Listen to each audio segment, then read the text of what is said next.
I was thinking this week, instead of having,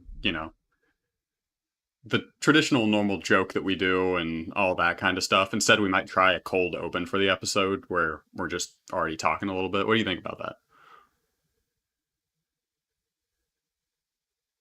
Like we're in the middle of a discussion. Yeah, well, I mean, I kind of figured that the podcast is enough of a joke on its own that we didn't really need to start off that way. And anyway, with that out of the way, hello and welcome to Irreverent. This week, we're going to be covering F1 at Spa before the summer break, which it's been a few years, but we finally actually got a good race at Spa again. Funnily enough, didn't need rain. But before we get into that, um, well, most other series are already on break. So F1 was the only actual racing this weekend that we even remotely care about. So we've decided to Well, time one travel of us. back to 2 weeks ago. What racing happened that you care about? I care. SBK was 2 weeks ago. And I care. That's why I'm going back.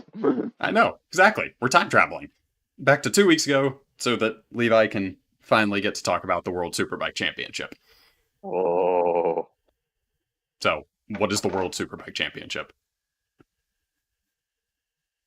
Oh, is this my mansplaining segment? I mean, I know I'm usually the one who's introducing new series, but like this time it is yours.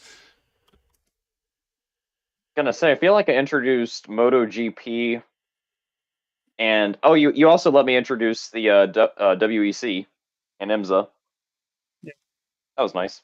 Well, guys, I guess this is my canonical fourth introduction to a new series. So, for those who enjoyed my WEC/IMSA introduction and my MotoGP introduction, now this might be on to probably my favorite of those four series. And I have reasons why it's my favorite. If you know me, you already know NASCAR is my favorite. And NASCAR stands for the National Association of Stock Car Auto Racing, not generic race cars, which I love generic race cars, but it's stock cars, and that's why I like it. It's a lot of fun. And for those who don't know what Superbike is, I'm going to put it really simply. It's the stock bike racing series that it's like MotoGP, but it's all about stock bike racing. It is. It's like all of these bikes have the same power in them as a MotoGP bike. They're all leader bikes, 1,000 cc's, but they're all based off of real life. Actually, not just based. Most of them are almost completely like real life leader bikes you can buy from these real manufacturers. Um, so in this year's championship, we have five manufacturers. That's Kawasaki, Honda, Yamaha, Ducati, and BMW. Uh, Superbike, it does have different, a really different racing format to most racing series you may know. If you're just kind of a casual big three viewer like F1, IndyCar, NASCAR, Superbike is kind of a different animal. So Superbike, actually, let me get the manual out that perfectly describes the weekend, not the band, but the Superbike weekend. I'll go backwards as I know it, as I ruffle through my case here. But Superbike has two races instead of one on a weekend. There's race one and race two. Now, both of those races start with the regular qualifying order. It's not like the second race is reverse order. So yeah, they're both kind of like that, and I don't really know how I feel about that, but most of the time I feel okay. All right, so here it is. The race weekend has it starts with a free practice. Then there's qualifying practice one and qualifying practice two, which this is a reason I love Superbike. Qualifying means so much because not it means twice as much than it does to any other series because they race twice as much. So not only do you get the edge for one weekend, but it's kind of like a free poll for the next weekend, which is the next day, really. And after qualifying practice two, it's free practice two. So these guys get four practices. Then it's super pole. It is a qualifying race against the clock with the four slowest riders eliminated in the first round, kind of like F1 format. And then in the second round, there's 16 riders and eight of them get eliminated. And the final Super Pole is the final 8 riders.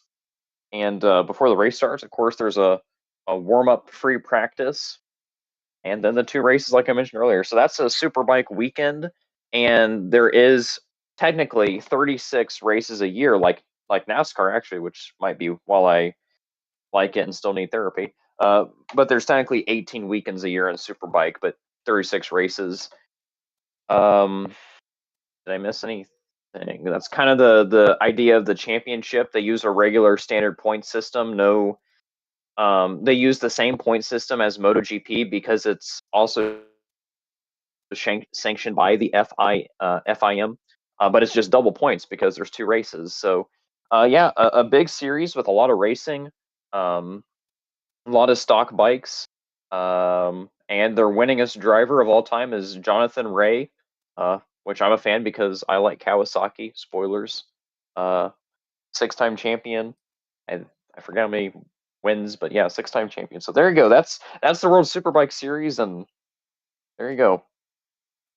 And they raced at Autodrom Most 2 weeks ago, and that's what we're going to be talking about today. What'd you think, Eli? Honestly, aside from, let's be frank here, the very weird weekend structure, which, I can overlook that. I'm a Formula E fan. I'm used to unique weekend structures. These guys terrify me even more than MotoGP drivers, I think. This track, And I quite like it.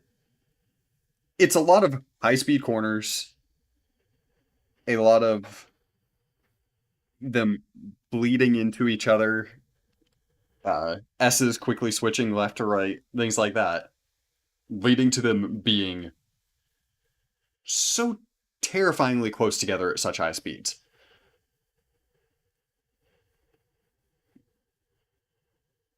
Yeah, I like that.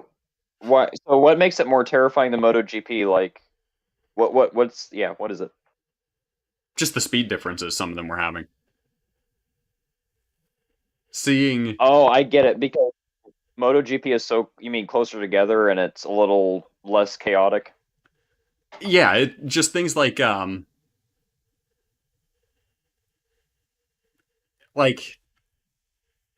since there's so much less, not less, but it's kind of less of a formula, then the strengths and weaknesses between the different bikes is so much more profound that you can tell the difference between the bikes that were good during qualifying, but how certain parts of that pace isn't great for the race, right? Like, one thing I noticed is it seems like for qualifying, the bikes that were better in the corners but slower on the straights did better in qualifying. But that's not how it was during the actual full race stint. As the full race stint goes on, your wheel to wheel, the battles going on, it was suddenly more about straight line speed. And those were the drivers that were gaining and moving up the field. So it just kind of seemed.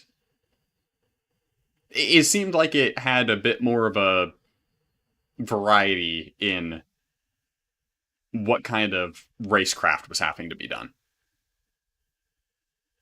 Yeah, yeah, and that's how it's always been. You know, back in the olden days. And oh, and also, I was going to mention, I didn't mention this, but in Superbike, the rules are so laid back. They can have a bike as low powered as 750 cc competing with a bike as high as 1200 cc competing with each other. And you can put a 2-cylinder engine in there. Once again, it's the company's stock Superbike. It's like it's their poster bike because, for instance, this year's 5 bikes is the Ducati Panigale V4S, V4R, I mean, and V4S was nice though. Uh, but I mean, yeah, that's Ducati's flagship bike, and most bikes now are all V4, but back in the day there were definitely some 2-cylinder bikes that still held their own. but yeah, I mean, all the bikes we have right now are V4, like flagship super bikes for these companies, and they're all really similar in spec. Um, but I mean, nowadays, if it really feels well statistically, and what we saw in the race was, the Ducatis and the BMWs had so much straight line speed compared to the Kawasaki and the Honda. The Yamaha was decent. It was definitely the middle child of the pack. Um, They really did not get much and screen time also because they just weren't doing anything. and riders like Alex Lowe's are an exception because he was in the top 5 all weekend in his Kawasaki, but that's just because he's a great rider, and his other two Kawasaki's and fellow Kawasaki's in the field aren't that great. But I mean, it wasn't hard to tell. Like every time the race would start, Alex Lowe's would get beat off the grid by all the Ducatis, Beamers, and Yamahas. It's like Honda may be the only engine in this weekend that was weaker than the Kawasaki, but somehow Alex Lowe's really pulled it ahead. But yeah, I mean there is a ton of diversity in the superbike field compared to MotoGP because they're all prototypes and not stock street leader bikes. Also, with a track like this, you are going to benefit more the less aero there is, racing wise. Because Oh my goodness! Don't even get yeah, there's not like there's no concern about dirty air. And these kind of like high speed corners like this, that's where dirty air starts to separate everyone. Because the person who has clean air literally can just go faster through these sweeping curves than the person with dirty air. Like that's just a fact. They can go pretty much flat out, whereas the people behind them will have to lift. Whereas when you have what are effectively modified street bikes without all of those aero bits, dirty air is not as much of a thing.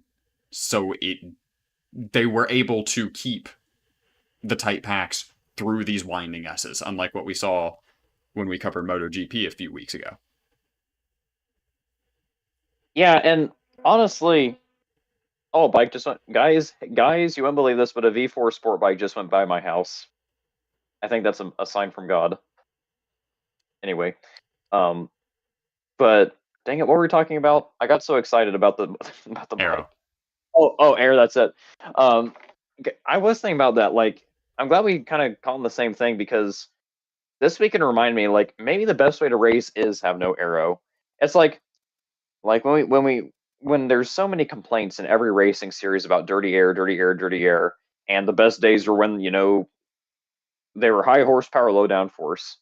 I feel like Superbike is awesome because it's one of the few modern day examples we have of low, like almost no downforce generators. Like I think the BMW and the Ducati have a couple of front winglets that help, but they're definitely not nearly as intricate or large as the MotoGP winglets, and they produce a lot less dirty air. But like, my goodness, and we were talking about the formula. Like it was early in the podcast, but we talked about how like the less downforce each bike has, then the less downforce you have to lose as the bike behind, and then you can race closer because you're working with the same equipment the guy in front of you has. Yeah. So it's like yeah, and Autodrome Most was such a good circuit for that because the high speed bikes did the best, and but I felt like actual racing could happen uh, despite how Dominic,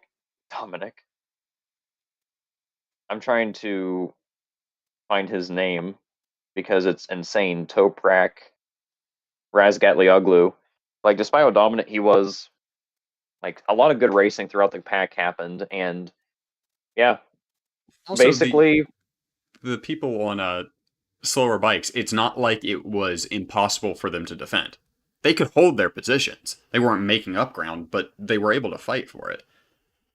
I do kind of want to go back to something that you mentioned about the simpler aero, because that's another thing that people forget, people miss, is the simpler the aero is, the less affected by dirty air it gets. So, like, you can have aero, but if it's simpler, tamer, like, this is why, Formula One, its greatest era of racing, there was aero, right? The early 2000s era of Formula One. They had wings, winglets, all that stuff. But it wasn't as sensitive.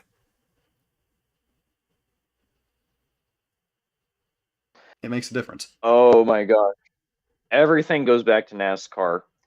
I'm going to mention, and this was in a quote from Dale Jr.'s podcast, and I forget what they were talking about, what Dale Jr.'s favorite, I think they were talking to Dale Jr. about his favorite era of race car. And he said Gen 3 is better than Gen 4, and they said why. It's because Dale Jr. said the quicker or the farther down the road Gen 4 got, the more overdeveloped the bodies were, like aero, because NASCAR didn't really regulate it in Gen 4 as much. And he said, my Gen 3 would beat the Gen 4 despite how well the Gen 4 raced. He said, all I would have to do is wrinkle a few of the parts on the Gen 4, like wrinkle the door, the bumper. He said, because it's so sensitive that the performance loss is going to be worse than the Gen 3, and then I'll beat it in the Gen 3. So even we have it from a driver's mouth that the I agree, Eli, like you said, it's not just aero, but it's all about complex aero and how complex aero can really make racing bad. Even like you listen to someone like Alonso or Kimi talking about who raced in, from the early 2000s era of F1 through to even today. Talking about how your restriction back then was that your tires couldn't handle the torque. What was messing you up was that, not that you didn't have enough aero going. You didn't have, enough downforce. So yeah, I think there's a balance to be struck, right? Some downforce, some aero kit does have its advantages. It does allow for more exciting racing, but you reach a point where it gets to be detrimental to actually racing. Yeah, and we're definitely seeing that. Like I was watching, so I went back and rewatched the opening season race at Qatar for MotoGP, and that's all I need to watch because they said it was all similar to what I saw. It's kind of like it's just a parade of cars.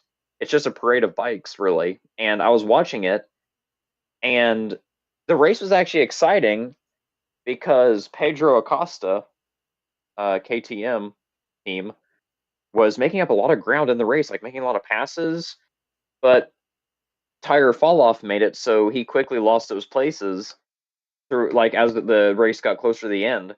And it's just like the literal way that Francesco Bagnaia won the race was because he had the best bike with the best aero running in the front with the cleanest air, and nope, you weren't going to do well trying to pass him. And it's just like, yeah, aero has become so complex in MotoGP that, I mean, it's not like people are just complaining to complain. It may seem like that, but usually when people start complaining, it's for a reason. And I feel like even watching Qatar, if I wasn't into MotoGP ever, I would quit after that because I wasn't into the race watching Qatar. It was a bad race. There wasn't really much racing going on besides Pedro Acosta, bless his heart, but just, the tires got overran, overheated, and he couldn't really, make the ground up later. And Yeah, I mean, this race, everyone forgets that the reason that there were any technical changes in F1 from 2020 going to 2021 is literally because of the stress that aero puts on tires. mm-hmm. The extra Yeah, damage it does to you're tires. what you're a well, yeah, like for new listeners, basically what downforce does is it makes the machine heavier in a certain area to create more grip by pushing the rubber into the ground. Well, is some are you how Not can I just put that, it this? does it in the Are you areas in the corners where the tires were already going to be the most stressed anyway. if you rub somebody's face against the ground, but you you actually, if you sit on someone's face, but you're a 120-pound girl, their face isn't going to be as damaged as if a 300-pound man comes up and sits on it. What I'm saying is it's science. The more stress and weight you put on a tire, the more the rubber's going to fade away. Just like the fat. Basically, you know what? That's the best way I can describe Arrow. An annoying fat 300-pound man sitting on your face. And try as you might, you can't really get him away on your own. Right. With the girl, maybe you have a shot, and but with the man, he's just gonna be there like your face is cooked. Like your face is Pedro Acosta. Well, that was all I had to say about the downforce ruining racing discussion. Too much complex. But yeah, back to SBK. I'll just go ahead and talk about the stats since we got all the basics and the weekend and the circuit and downforce out of the way. Basically, it was a good race. We enjoyed it. Me and Eli both enjoyed it. Toprak Razgatlioglu. I'm trying to get used to saying it, but I said it right the second time. He won both races and the sprint qualifying race, and that makes it. Hold your panties, Eli. That's 12 wins on the year out of 18 races, and people complain about Max Verstappen. Also, his race 2 win at Most was his 50th career win. And I'm going to Google really quick most career wins because I want to say only Jonathan Ray and Troy Bayliss have had more. There maybe a Troy Corser most WSBK wins. But I'm just saying he's high on the list right now. Has to be. Boy. Okay. Okay, so it goes Jonathan Ray with 119, Alvaro Bautista with 61, Carl Fogarty with 59, then Troy Bayliss with 52, and oh wait, never mind. According to Wikipedia, he has 51 wins. So race 2 was his 51st win. But Toprak Razgatlioglu has 51 wins, which puts him 5th on the all-time list. And guys, by the end of the season, he may be the 3rd most all-time winningest driver. To be fair, he won the first race of the weekend too, so that's why you were thinking that. What's incredible to me, Alvaro Bautista's gotten 61 wins in just 5 seasons. I mean, yeah. I'm always going to be a Jonathan Ray fan because I love Kawasaki, and Toprak Razgatlioglu actually started his career in Kawasaki, so I'm sure he's a Saki man at heart, but as long as he's doing it on Beamers, man, I just don't know. Alvaro Bautista was a Ducati man, so was Troy Bayliss. Carl Fogarty, I don't know what he rode. But anyway, there you go. So that's why this weekend was really big for Toprak, and yeah, the racing was good. That was kind of the big takeaways from the weekend. Anything else? I did want to mention that I think it was the sprint qualifying race, my favorite overtake of the weekend was Alex Lowe's over, I think it was Alvaro Bautista. And this is actually, we were talking before the podcast, this is an example why low downforce, high speed circuit racing is really fun. All Alvaro Bautista did was go really wide, but that led to a wheel-to-wheel battle with Alex Lowe's, who was actually kind of far back. And I think Alex Lowe's eventually took the position because Alvaro Bautista wrecked later. But yeah, so Alex Lowe's got 3rd in the sprint, I think. But yeah, I mean, I liked Alex Lowe's over Alvaro. That was really fun to watch, and there was just a lot of good passing overall by especially Jonathan Ray on his Yamaha. That guy was making a lot of passes in race 2, and he was making it look easy on that Yamaha. He got a 6th place finish. Looked good on that R1. Yeah. God, you just made me realize we somehow managed to completely neglect the fact there was actually a pretty significant accident turn 1 of race 2. Oh. I think I remember. I want to say it was a high side, right? Yeah, 3 into 2 led to a the middle driver getting pushed out, flipping the outside driver, and both of them crashed out. I forget who that was, and I want to. I don't think. I'm trying to figure out which bikes got in it because I thought they were the same manufacturer. I want to say it was One of them was Yamaha. Ducati because they were talking about he's at risk of losing his seat. Ooh. Well, I would know because I'm not in the drama of Superbike. But yeah, Batista. that high side was horrifying. I think high sides are my least favorite like motorcycle crash type to watch. Like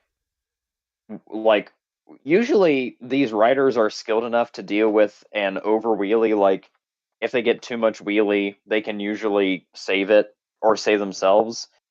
But with a high side, like these riders usually just get tossed like off the bike like a bull.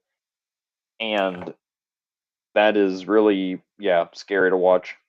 Yeah. It was Batista and Petrucci, both Ducatis. Petrucci.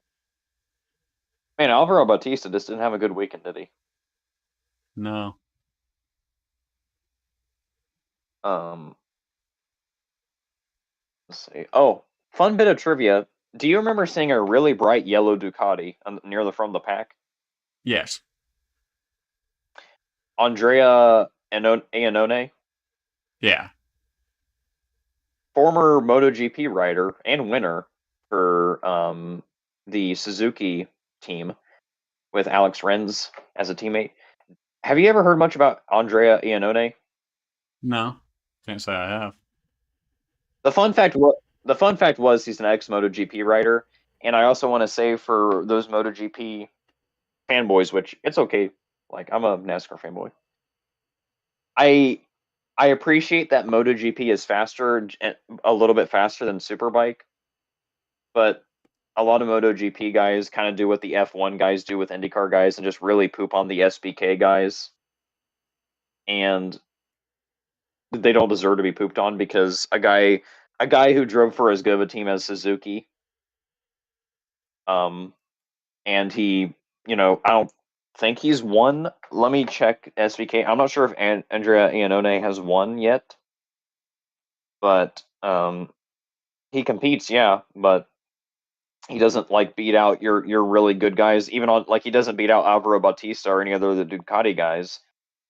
It's like he, sure Valentino Rossi or Mark Marquez in their prime could beat SBK guys, of course, but you have a guy who's still like relatively and really coherent with his not coherent, but like really in tune with his skills. Like he's not that old. Like he could still be competing in MotoGP, and he's kind of competing at the same level as he is in SBK right now with a good team on a Ducati. So it's like I don't like it when SBK gets pooped on because I like them myself, but like yeah, it's like riding is riding, and these bikes are almost as fast as MotoGP. So I don't get the hate, but Andrea Iannone is actually it's kind of nice to have him as an example of like yeah, it's not that different. So no, he's never won in SBK, and it actually looks like this is his first season. And he does have 3 podiums, but that's 3 podiums in 18 races on a quality Ducati ride, mind you. But another fun fact about Andrea Iannone: did you know he actually had jaw? He had a plastic surgery to his jaw that got infected. Ooh. Look up Andrea Iannone infection. It looks painful.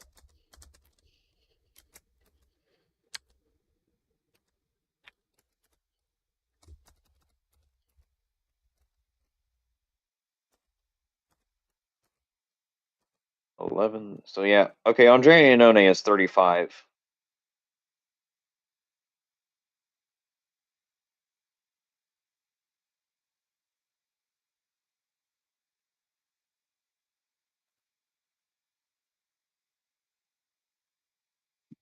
But yeah, there you go. So that's why, yeah, Superbike to me is not much different than MotoGP, and to be honest, the quality of racing right now to me is better than MotoGP, and that's why I enjoy talking about it so much. I love it. It's great.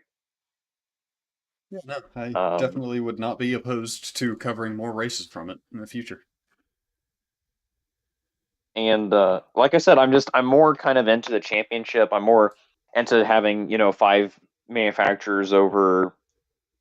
It is the same as MotoGP. It's very manufacturer based, but I'm more if it's gonna be manufacturer based, I like knowing these are actual leader bikes you can buy, which is pretty cool instead of over aerofied prototypes. Um, my last bit I do want to cover on our SBK discussion is Autodrom Most actually, because I'm gonna admit I'm not the biggest SBK expert. I've just gotten into it this year. I know a little more about MotoGP, but um, I do know for a fact that in the early 2010s and maybe in the middle, SBK used to go to Brno because this was the Czech Republic Grand Prix, and Czech Republic used to host SBK at Brno. And I was telling Eli, like, especially with a lower downforce vehicles, most is really good. Like with all those high speed corners, it was producing just so many good racing. I mean, if it wasn't for high speed corners, you wouldn't have that awesome Alex Lowe's on Alvaro Bautista overtake and all those other really good like racing we had. Um, I'm okay with Brno. Brno is fine, but I honestly I just believe there's too many slow corners at Brno, and I would much rather if I was a biker, if I was a biker, I would much rather bike at most than Brno because of Yeah, all you've the got a high lot speed of, corners. I say, looking at Burno's track map, you've got a lot of 90-degree or tighter corners. It just doesn't seem quite as good for flowing. It's it's kind of like I've never enjoyed it in any video game I've ever played. It's it's it's okay. It's just it's not a wet fart of a track either. It's just simply okay, and especially with bike racing, where a lot of good passes result from high corner or high speed corners. I do kind of want something like Most versus Burno because like some of the best bike races every year, except for this year in MotoGP, was you think of your good bike races at Qatar, Mugello, um, TTS is fine. It's always been fine, but those are a couple examples of really high speed. Oh, Thailand and also Misano are a couple of other examples of like a lot of good bike circuits have a lot of high speed corners. Sepang, they also go there like Sepang. It's just the more high speed corners, the better it is for bikes and how bikes race because in bike racing in general versus car racing, momentum is everything in bike racing, and you need to have flow and momentum. And if you lose your momentum, that's a slam dunk overtake for the bike behind you. And with riders, of course, not being perfect, there's a lot of good racing at high speed tracks. Um, so no, I like going to most. Um, it's better than Burno. I'll take more of it. Yeah. And I actually, there's one thing that I wanted to talk about just a little bit. I don't know how you watched these races, but I watched them with the video pass on their website. And they have a feature that everything should have. I texted you a little bit about it, but in their VODs for the races, they have categorized tags for different highlights. So they have tagged when a certain interview starts, when a replay happens, the grid rundown tagged, the actual green flag tagged, all of the major overtakes and accidents, penalties, and then race end. the post-race interviews, the podium, all of that stuff. Every single one of them has not only their own tag, but they are also color-coded. Do you have any idea how much easier that makes preparing notes? If I had any idea who any of these people are, this would be the most detailed section that we've done in an E episode. Unfortunately, I don't. So, like, I can click on the tag. I don't actually know who's who in the overtake. But if I did, this would be incredible. So F1 doesn't have this. I do not believe so unless something has changed. To be fair, I don't use F1 TV's actual website. I use a third-party program that lets me log into my account and works infinitely better, but that's a whole other thing. Yeah. No, I do like I'm glad Superbike isn't completely just the like I like how Superbike cares about Superbike and the fans. Yeah. Like, there are some things about their site that I would rather be a bit different. They don't actually have which race is which clearly marked in the replays, which is a bit frustrating.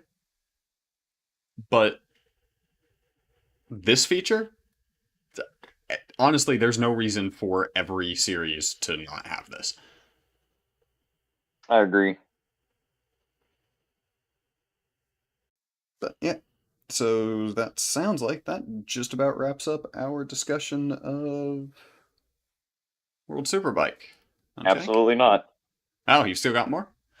Guys, we had to get weird for this week because everyone is like taking off for the Olympics. I do want to make one more conversation because this is centered around car racing on this podcast, but we like bikes as well. I mean, one of our hosts owns a motorcycle, the other one eventually wants to get one.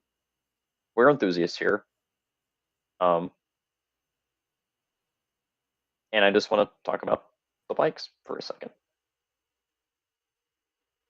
because I like them. All right. I'm going to power rank my favorite super bikes. And I just want to do that. And this is based off ownership because guys, we're just talking here. I just want to take a few minutes and give you my honest opinions on these bikes because I like them a lot. So the super bikes, I'll go into superbike. I'll list them 1 through 5, ones I would own and why I would own them. Number 5 now, and also this is kind of in general and not just based off their superbike performance. This is the stock bike you can buy. This is what I think of them. All right. All right, number 5, I would have to probably just put the BMW down. And it's honestly 100%. What's it called that when it's not racism, Eli? It's racism. It's you're judging this person based off of a reputation they have. Nationalism, prejudice. Prejudice. Thank you. I am simply putting the BMW S1000R down based on prejudice because He just the doesn't Beamer like is a good. Germans. I do. They're horrible people. No, it's awesome to have a German bike and superbike, but the problem with BMW bikes, unfortunately, listeners, is that it's a BMW still. They're very hard to work on, and they're not very reliable compared to the other Japanese bikes on this list. So no, Beamer is number 5. That's the last one I own.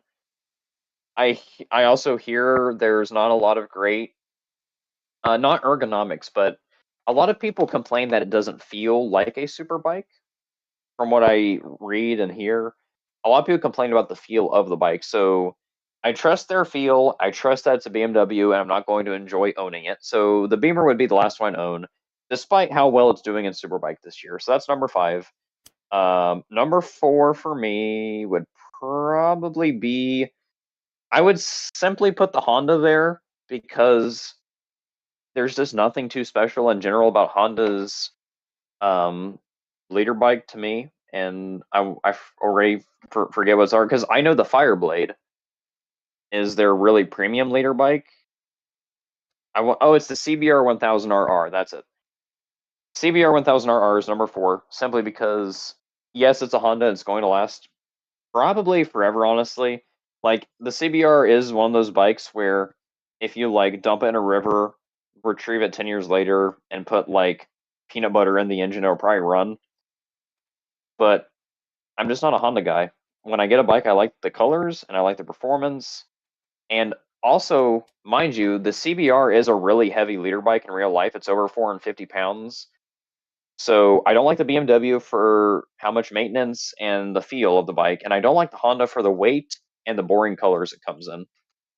If you're a fan of red and blue out there, go ahead, buy it. It's a great bike. It'll last, but mind you, it's the heaviest bike on this list. All right, number 3 would probably be the Ducati Panigale V4R. I actually really like Ducati, and especially since Audi bought Ducati, their quality control has gone way up. The reasons it is not number 1 or 2 is simply because it is wickedly expensive, as any good Ducati is. I want to say it's a healthy extra few thousand than the Japanese liter bikes. But basically, there's nothing wrong maintenance-wise with the Ducati. You're not going to have a ton of trouble with it. I think for me, it's simply based on personal preference to put down to 3rd, and also the fact that it is a Ducati, and it is going to be more expensive to buy and maintain, and that's probably the only legit reason it's number 3, besides also you can't get it in green. LOL. Spoilers, everyone knows who my number 1 is, but number To be 2 is the fair, Yamaha. if you can afford to buy the Ducati, you can afford to get it painted in green. But it's a Ducati. Why are you getting it in green? Because everything It's should like be buying in a green. Ferrari in green. I Ferrari red's 100% agree. overrated. It is, man. Too much red in motorsport. But simply based off color and price is why the Ducati's in 3rd. Number 2 is the Yamaha R1. Now, this one actually gets a knock on comfort for a lot of people. The R1M is supposedly better in comfort, but the R1 definitely lacks a bit of comfortability. But I like the R1 based off the style points it gets. And it gets more style points than the Ducati. First off, because of price, it's a little cheaper, and it's way cheaper to maintain because it's a Japanese bike. It's gonna probably last longer. It's a Yamaha.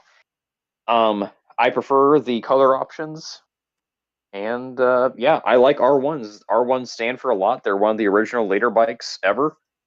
So yeah, R1 would be above because I trust my bike more to maintain and own than the Ducati.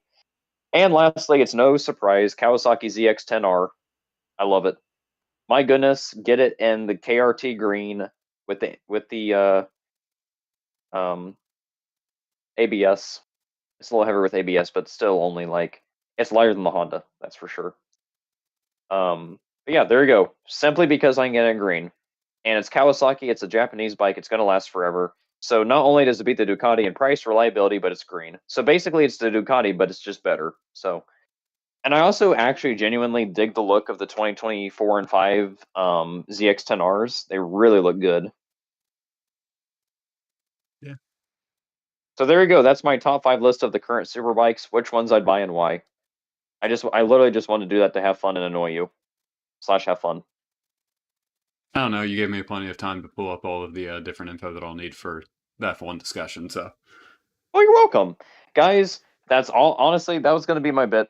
I told Eli before this, like, it is kind of nice to cover SBK because, unfortunately, I love SBK, but I do love F1 and NASCAR more.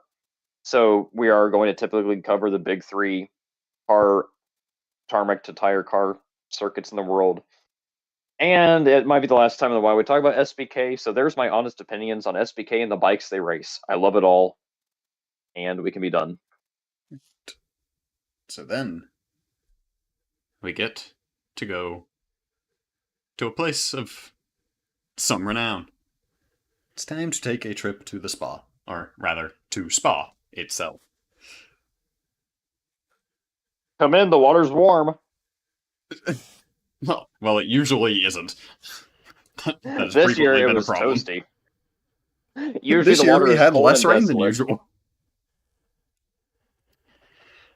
So this weekend, for wrapping up the front section of the F1 calendar, they went to Belgium to Francorchamps, which is located in the Ardennes forest, and it is known for two things. Death. Really, there are other tracks known more for death. There's other sports. Hey, Superbike, what's up? But no, it is known for being one of the most beautiful racetracks in the world.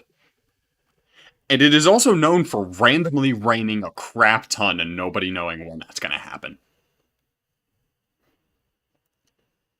That did happen several times during practice and during qualifying. But fortunately for us, it did not happen during the race. Yay. Now, here's the thing to know about Spa. When a race is good at Spa, it is generally one of the top races of the season. But Spa is also really bad about occasionally just producing an absolute dud. Ooh. And for the past few years, it's been doing that. But this year we got Spa back. Nice, proper, old school Spa. And we had some fun things already known going into the weekend. Max Verstappen, we knew going into the weekend he was going to be taking a new ICE, a new combustion engine. So he was going to be taking a 10-place penalty for that. And also, Yuki Tsunoda showed up with a brand new car and a 60-place grid penalty. On paper, he was starting 76th, I believe, or 77th, something like that. I still think they should actually measure out and mark where that box should be, and that's where you start. No, you know what? It's kind of futile when they just like put you there and like nothing happens special. Yeah, no, like it would genuinely be hilarious. Like you have him start halfway past halfway back the lap, and he's got his own little signal, his own lights. But no. So Max Verstappen took pole in qualifying, but because of his penalty, he was in starting 11th, which led Charles Leclerc to start on pole. So that pole ended up being worthless for both people who got it. But of course, now, for the past couple of years, this has been where Red Bull takes their engine changes. Mostly because if you have a fast car, there is nothing at Spa stopping you to pass. And in fact, if we go back to what I was talking about a little bit earlier, that's why Spa is like it is. Why, when racing is great at Spa, it is great. It is some of the best racing. But it can enter these just incredibly dull periods. It is based entirely on how much disparity there is between different cars. Right? The great thing about Spa is you can always overtake if you have the pace. The bad thing about Spa is you can always overtake if you have the pace. So if a car is dominant, they have no problem getting through the pack instantly. But if everyone's on a roughly level playing field, you get a lot of passing, especially because tire degradation here is generally pretty high, right? It's a lot of high-speed corners. So you get high degradation, but you get a lot of passing opportunities, tends to lead to fairly aggressive strategies. This all becomes relevant later today. But, so that's why these past couple of years where you have Red Bull being so powerful and so dominant, Spa was kind of dull, right? I mean, like, there was the exciting thing that Max, I believe, set a record for the farthest back in the grid winning a race from starting. That was mostly because he overtook like 13 people in 2 laps. Mm. God, the 22 Red Bull was something else. But no. I should actually go ahead and give the starting grid rundown. So when it came to actual race day, we have Chuckles Leclerc up there on pole position. Chuckles. Sergio Perez in number 2. So that means the entire front row was actually a waste, surprisingly enough. And now we get to drivers who might actually perform in the race. Lewis Hamilton. And now we get to another driver who won't perform in P4, Lando Norris. And now, someone who I am having a very hard time to come to deal with the fact that I think he might be my favorite driver on the grid now, Oscar Piastri. Followed by George Russell, Carlos Sainz, Fernando Alonso, Esteban Ocon, and Alexander Albon rounding out the top 10. With, of course, Max in 11th with his penalty. But yeah, we can go ahead and have the Piastri discussion now and then have more of it later. I have no issue with this.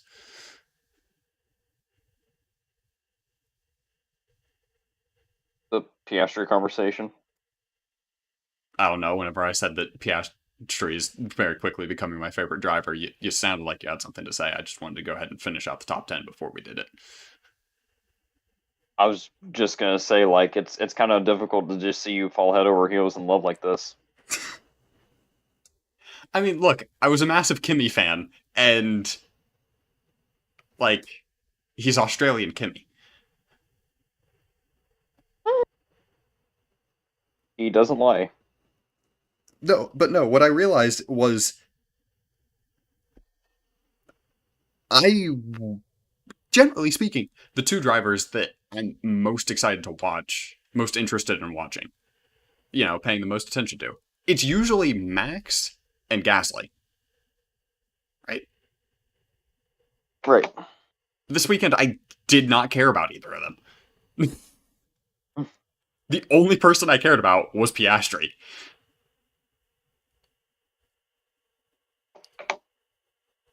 So it's just like, oh, I might have a new favorite driver.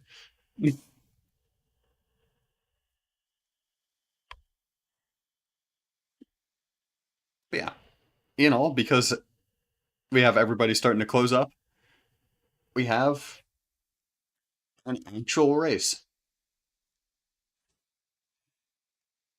Kind of fun now. Yeah. Plus, because of characteristics of Spa, and they had some repaving going on, it also led to us having actually different strategies. Everybody assumed it was going to be a two-stop race. Except for a handful of people. I'm trying to remember who all pulled off the one-stop. If I am remembering right, I believe Yuki, K-Mag, I want to say there was another one, and George Russell. All of them did a one-stop. George Russell made it work incredibly. Like, this was some of the greatest tire saving I think I've ever seen. Mostly because, unlike the other people who did a one-stop, who extended their first cycle, Russell was one of the first people to pit. The first two pit stops were Russell and Verstappen on the same lap. On lap 11. And Russell made those tires go the rest of the race. For the win. Unfortunately for him... It was really, really good. Yeah, no, go ahead. Go ahead before I get to the storm. No, it was like... I remember Oscar Piastri made like those hard tires work almost all race in 2023 at Jeddah. I was like, man, that was some really good tire saving. Like, I want to see someone do that for the win. And then George did like the same thing for the win. It was really cool to see. Yeah. Like, it was genuinely an incredible drive on his part. Unfortunately, the only person who knew that Mercedes could do that was George Russell, which led to the team not doing the weight calculations for what would happen if they did a one stop that early. Uh, George Russell didn't win this race because George Russell technically never started the race because at the end of the race, his tire wear was so high and his car was underweight. Now, if you're wondering how that could happen, let's roll back to free practice one, where Mercedes turns up a whole lot of upgrades for their car. And the car's worse. Like, substantially worse. To the point that they remove all of the upgrades and shelve them and run the old spec car for both cars for the rest of the weekend. We'll get into that discussion later because I have a feeling that's going to affect some cost cap stuff. But an important thing here is that apparently Mercedes did not rerun the numbers on the weight. And so basically what happens, this is a thing that none of us ever really think about with our road cars because we're normal people and not driving at 200 miles an hour. But like, when your tires get worn, that means they're losing rubber, which means they weigh less. When you're in a series where the legality of your car is dependent on the weight of the car at the end of the race, it's kind of important that you know how much the tires are going to weigh.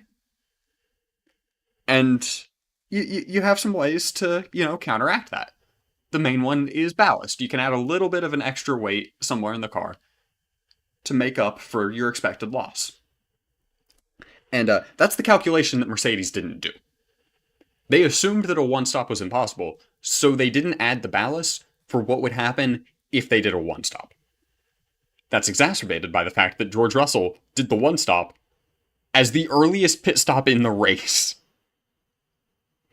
Add on to that at Spa, they do not do a full cooldown lap.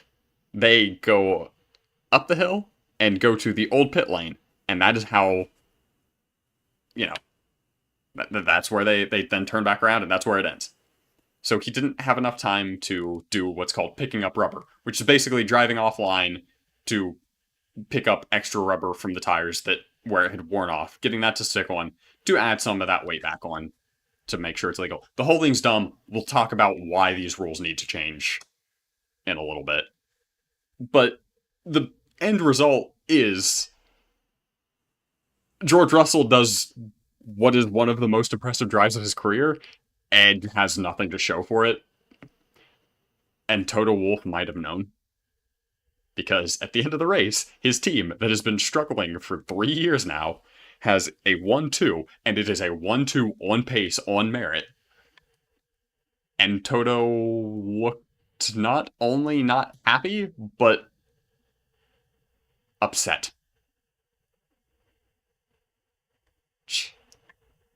That's a lot of people thinking that someone might have told him that they hadn't done weight calculations for if they did a one-stop that long.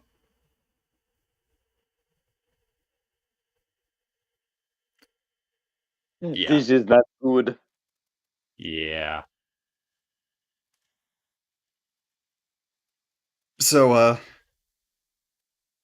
for all of his effort, and to be fair, mind you, a lot of this effort included defending from Lewis Hamilton on 30-something lap old tires for like 5 laps when Lewis was on fairly fresh tires. And it's not like defending like, oh, Lewis was too slow. No, like, they finished the race in under half a second of each other. Like, Russell had to work for this win. And I'm not a Russell fan. He is probably the driver that I care about the second least. But I do kind of feel bad for him for that.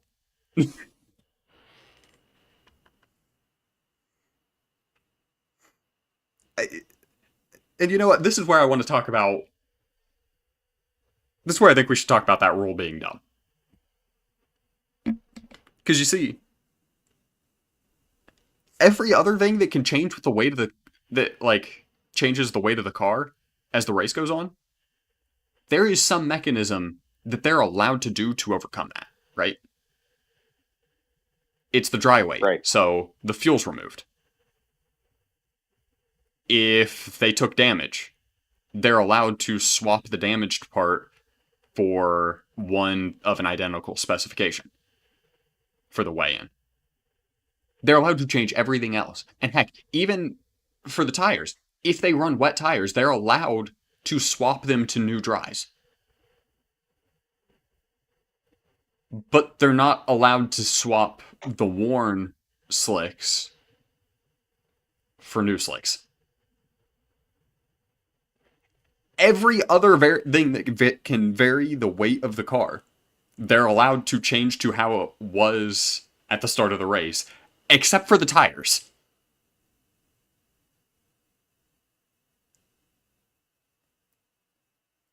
Why?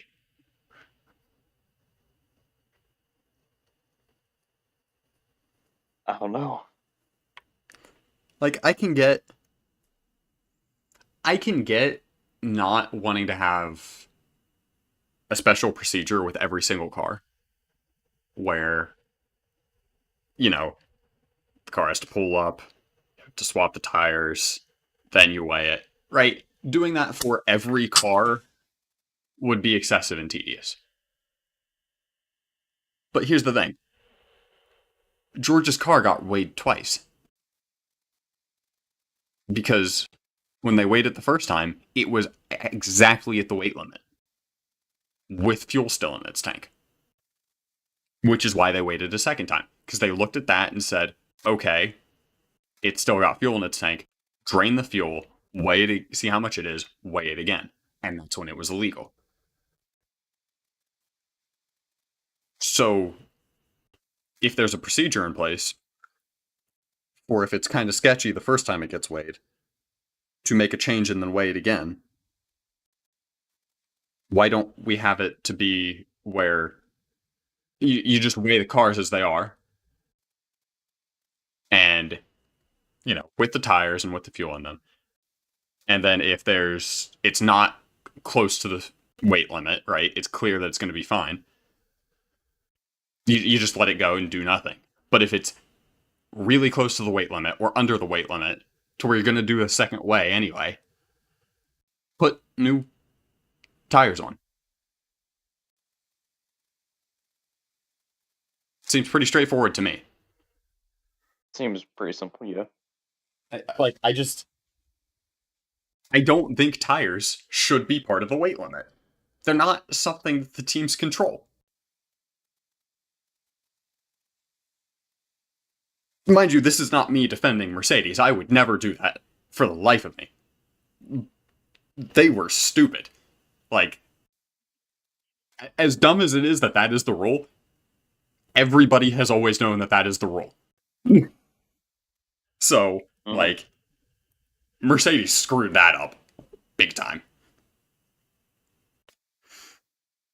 But that did leave. Sometimes I swear I can't speak. Anyway, after being disqualified, that led to Lewis Hamilton inheriting the win off of him. And I will say, the closing laps of this race were the best. Oh yeah, with Lewis closing in slowly. Well, you had Lewis you had, after Lewis's pit stop, he came out, I want to say, around like 2-3 seconds behind him. And he closed in on him relatively quickly. It was only a few laps. But what was more exciting is you had the two of them battling. But then you had the question of if team orders were going to come through. Because suddenly Piastri starts lapping over a second faster a lap than them and closes to under 1.5 seconds on Lewis. So, like, you have to start wondering, is Mercedes going to do team orders here so that they stop fighting each other? Because, if this race went on another lap or two, there's a decent chance that Oscar ends up winning the race because he overtakes Hamilton. That's how fast he was closing. Mhm. But since we did kind of review that big segment, I figure we'll go ahead and go on to what the final standings are. Across the line, you had George Russell win, but he was then disqualified, so the actual top 10 was in first Lewis, followed by Oscar, then Charles, Max, who had a good race, but like man started in 11th. It's kind of weird. People were saying this was a bad race for him, but like any other driver, we'd be like, yeah, driver of the day. Yeah. Followed up by Lando Norris. I have things to talk about with him as well. Then Carlos Sainz, and the man who started second in an identical car to his teammate who came from 11th to 4th. We have Sergio Perez in 7th. Followed by Fernando Alonso, Esteban Ocon, and getting promoted to 10th after George Russell's disqualification, we have Daniel Ricciardo. I also want to give a shout out to Yuki Tsunoda for overcoming the greatest ever starting position to finishing position, having the biggest difference there. Going from 70 something to 16th. I would say that's a pretty good race. That's, you say 16th? Yeah. Bro, that I want to say that is a new record for how many overtakes in a race, right? I would think that, making up 60 something positions is. If that would not be a record, I want to see the race where it was.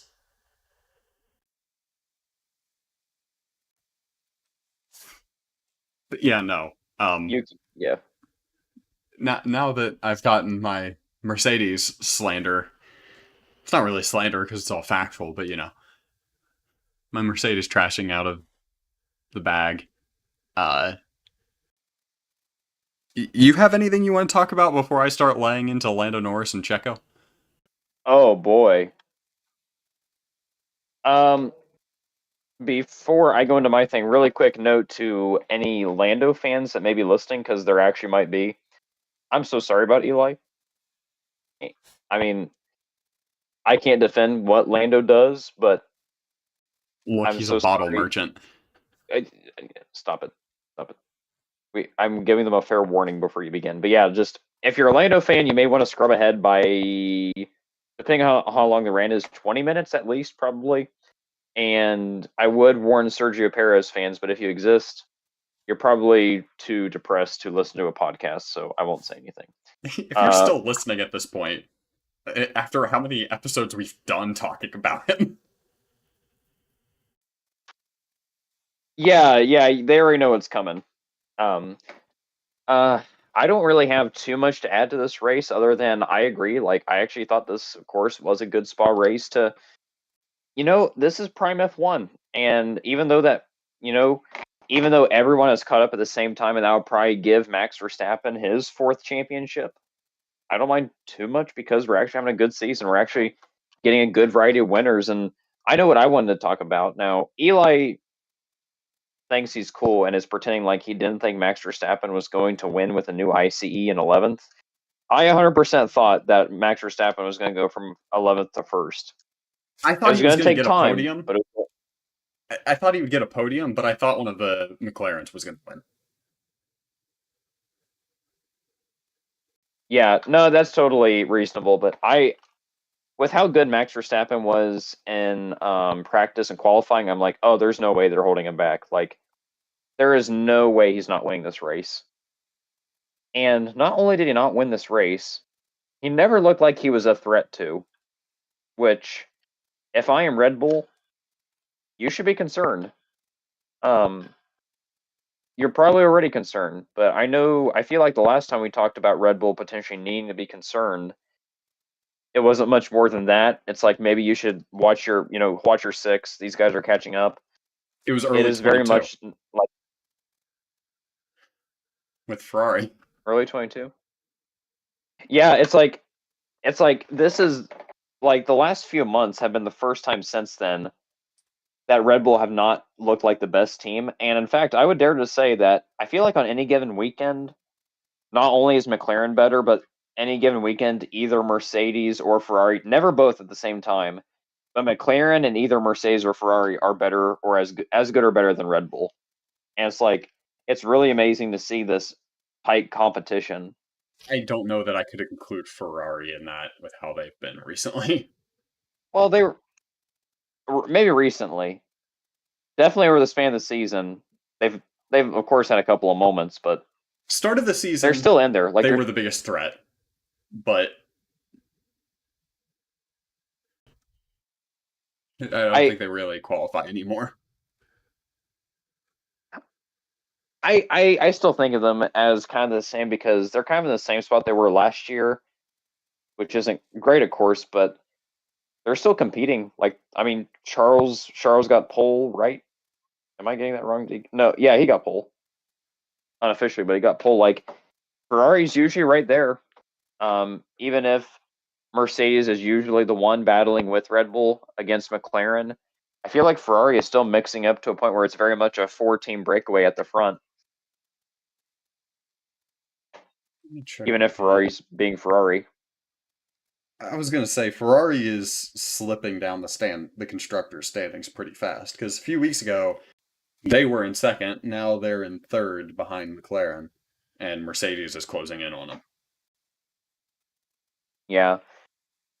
Honestly, when the season started, I'll say when Charles won Monaco and Ferrari was quickly closing in on Red Bull and the constructors, I'm like, wow, they might actually win the constructors this year. But then I remember that there's a curse on Ferrari for Lord knows how long, and they're never allowed to finish higher than third in the constructors standings. Yep. So I genuinely think with the way things are going that it's going to be McLaren, Red Bull, Mercedes constructors at the end of the year. Very much, yeah. Heck, if Sergio Perez keeps being this bad, it could be McLaren, Mercedes, Red Bull. Nah, I feel like at a certain point, Max will just start lapping the field twice to make up the extra points. No, because Max is a leech and Sergio's out of blood. Why didn't Red Bull switch him over the summer break? We will talk about that in the news. And honestly, I think I was done with all my points. If you do want to kind of transition, like, why did they keep Sergio? Well, I know what I kind of want to talk about first is just touch on the fact that Lando getting his win did not get that off his back. He still struggles with pressure, doesn't it? Listeners, this is about the time you may want to scrub if you're a Lando fan. 20 minutes. Dude completely bottled the start. Am I wrong? I have no say in this. This is going to be Madman talks to himself for 20 minutes. I don't want to offend any potential fans. Yeah. We're called irreverent. Our whole brand is offending people. But this is going to be hostile. I know this is going to be a hostile rant. This isn't going to be a Sergio is bad and it's a fact. This is going to be I want to murder Lando for some reason. No, it's most. Look, I'm not that one Reddit commenter who completely murdered him. All right, I could never pull something like that off. What was there? I forget. It was a really good comment, but I forget what it was. It's a post about the great number 2 drivers. You know, you got like Bottas, Barrichello, people like that. Oh my gosh! And like, join us, Lando. And someone said, no, he doesn't belong with them. He's still only got 1 race win. Give him a few more years, and he might qualify to be alongside of them. Oh my gosh! It's like, man, if you aren't even qualified to be compared to Checo, oof. That's the thing. Checo has six career wins. Yep. Oh Max is no, or Lando is driver one and still only has one win. Sochi that Autodrom, anybody? that means he actually has less wins than Piastri because Piastri has a race win and a sprint win. Oh man. You just had to twist the knife. Look, I said I couldn't be as savage as that Reddit comment. I didn't say I wasn't going to try. But no, seriously, This is like, just Piastri has figured out the car. He's figured out tire saving and stuff like that, right? He's figured out his weaknesses and he's gotten into the groove. It's not a problem with the car that's causing the bad starts. It's not a problem with the car that's causing him to slip back. Lando doesn't seem to know how to. He doesn't have the consistency. Lando is not a championship level driver at the moment. Right? And it's like, oh, well, that's easy to say because, blah, blah, blah. He's never been in that. But like 2020, Max was a championship level driver, even though because of the difference between the Mercedes and the Red Bull, he never had a chance of actually competing for it, right? yes. 2012, Fernando was a championship level driver, even though that Ferrari was not good enough to be anywhere near where he was putting it. Fernando forever. Yes.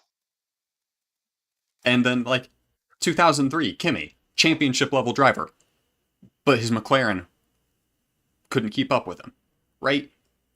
Even if they don't Right. have a chance at a championship, you can tell when somebody has the racecraft and the mindset to be able to do that.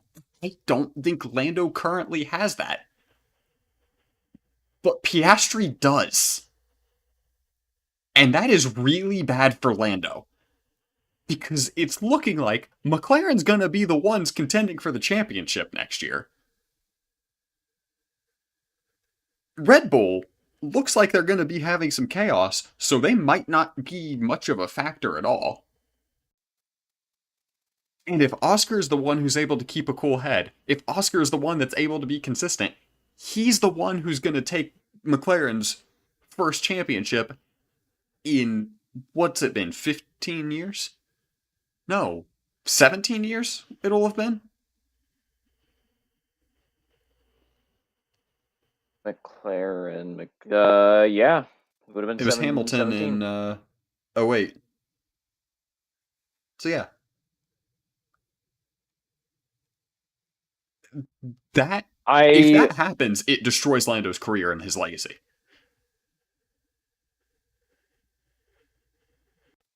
I agree with a lot of your points, but I will say one thing. If Piastri is going to beat Lando, his pace needs to improve. He has a championship mentality, and I think his pace is good. It's just if we're facing off against coolhead Lando versus Piastri, then Lando is going to take the poles. Lando is going to outrace him. Do I think Except he Piastri didn't today. could beat Lando? Today, right. But that's the thing. Over an entire championship, I can see where Piastri would lose out on pace. He's Except lost out Piastri's, several times this year on pace. except it's been getting closer every week. And he's been beating him more and more frequently. That's the thing. That's the Piastri's in the thing. phase of his But career where he's making leaps and bounds every weekend. I'm just not convinced. If this was the championship fight and Piastri had to take it to Lando, I would trust Piastri in the lead. I wouldn't trust Piastri in second, trying to chase Lando. If McLaren started this year with a championship caliber car, if they started this year with the car that they have right now, that they built 7 races into it, then Lando is the championship contender. But I don't think that's going to be true next year, unless Lando is able to fix his consistency problem. You know what? And I think I'm not going to start an argument overall between Piastri v Lando, because I honestly think both of their faults right now, not even like faults, just things that need polishing up, would be fixed with the end of this season. It would be fixed with starting the season with a competitive car, because Piastri, well, Lando's problem is inconsistency. Well, that gets fixed with having a consistent car and consistently being able to practice with a fast car and know what to expect. That's how, champions like Hamilton, Verstappen, Schumacher, they got so consistent, was because they consistently ran up front and they knew how to race up front.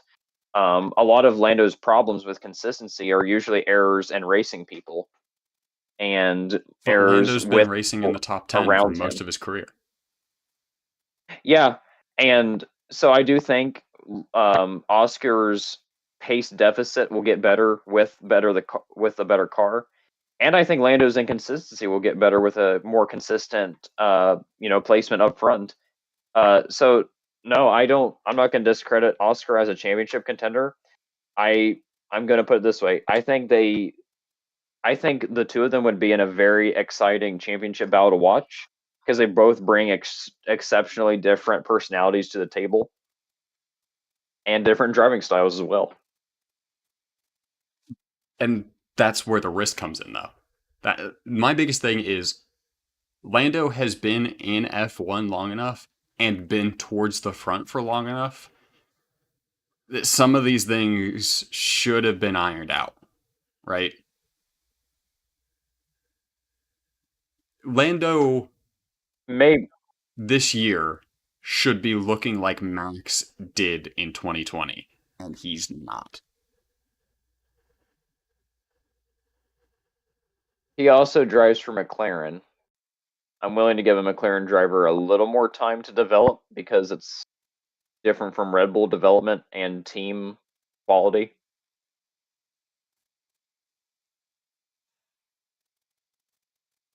Yeah, but at that point, then you're basically just saying that McLaren's not ready for a championship, which I don't think is true. They weren't at the beginning of this season, but if we're looking at the results, if McLaren had the car that they have now, race one, they're leading the constructors by a fairly decent gap. Checo's also would have already been taken out and shot if that were the case. He would have been. You know it. Car can't save you now. No, that's the thing. No amount of money would have saved Checo if McLaren had this pace from the beginning of the season. But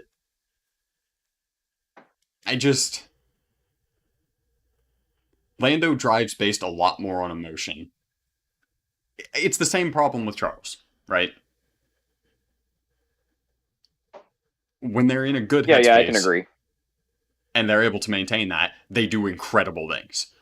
The problem is they have not even a bad race, but a bad qualifying session. And they're done for the next month. You can't have that. I think my thing is I'm just not quite ready to get on the Lando is bad hype train quite yet. I would rather see him have more time consistently up front, battling for wins. I would just rather give it some time before I hop on that train, where I would definitely pick Oscar, because Lando has had. Wait, who? Lando. Wasn't he a rookie in 2019? And it is 2024. 6 years isn't almost a decade. It's over half. That is a lot longer than a lot of people's F1 careers. That is longer than some people who are considered very good drivers' F1 careers. I'm just not ready yet. I mean, Lando has spent most of his career with a top 10 car on a good day. Like, there was Sochi in 2019, but that was a very rare occurrence. I'm just not quite ready to hop on that train yet. I want to give him time and see if he can't iron out But my some biggest thing things. is Just because I feel like his mistakes come under pressure.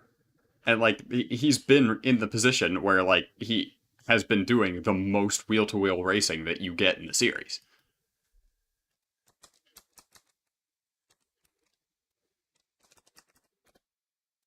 what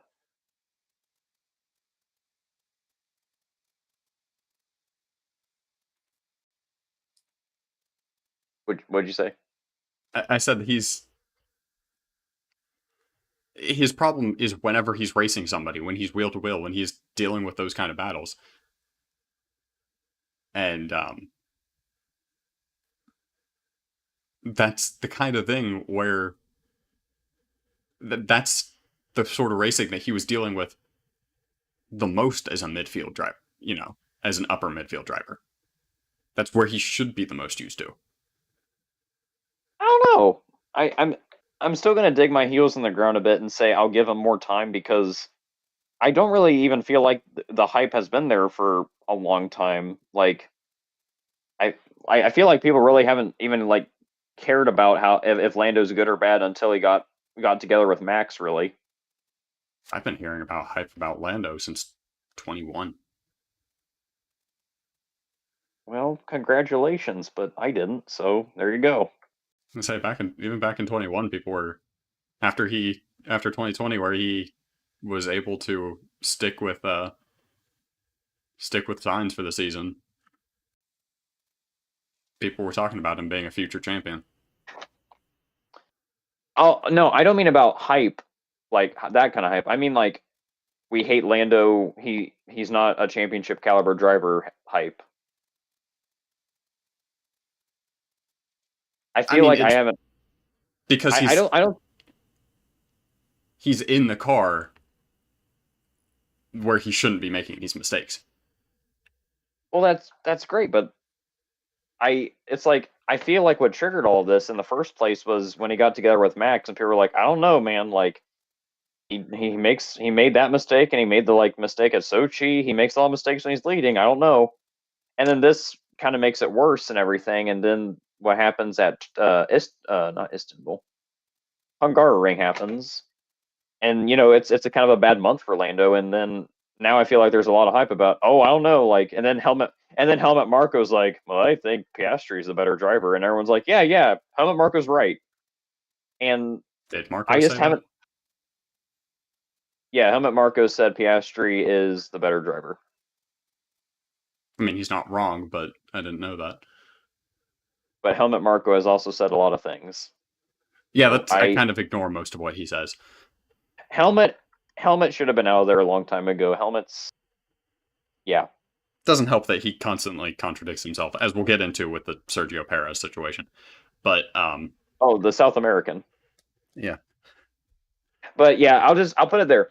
I don't quite disagree with anything you're saying, but I'm also not going to quite agree to a point where I'm definitely going to be all in on I would take Piastri over Lando.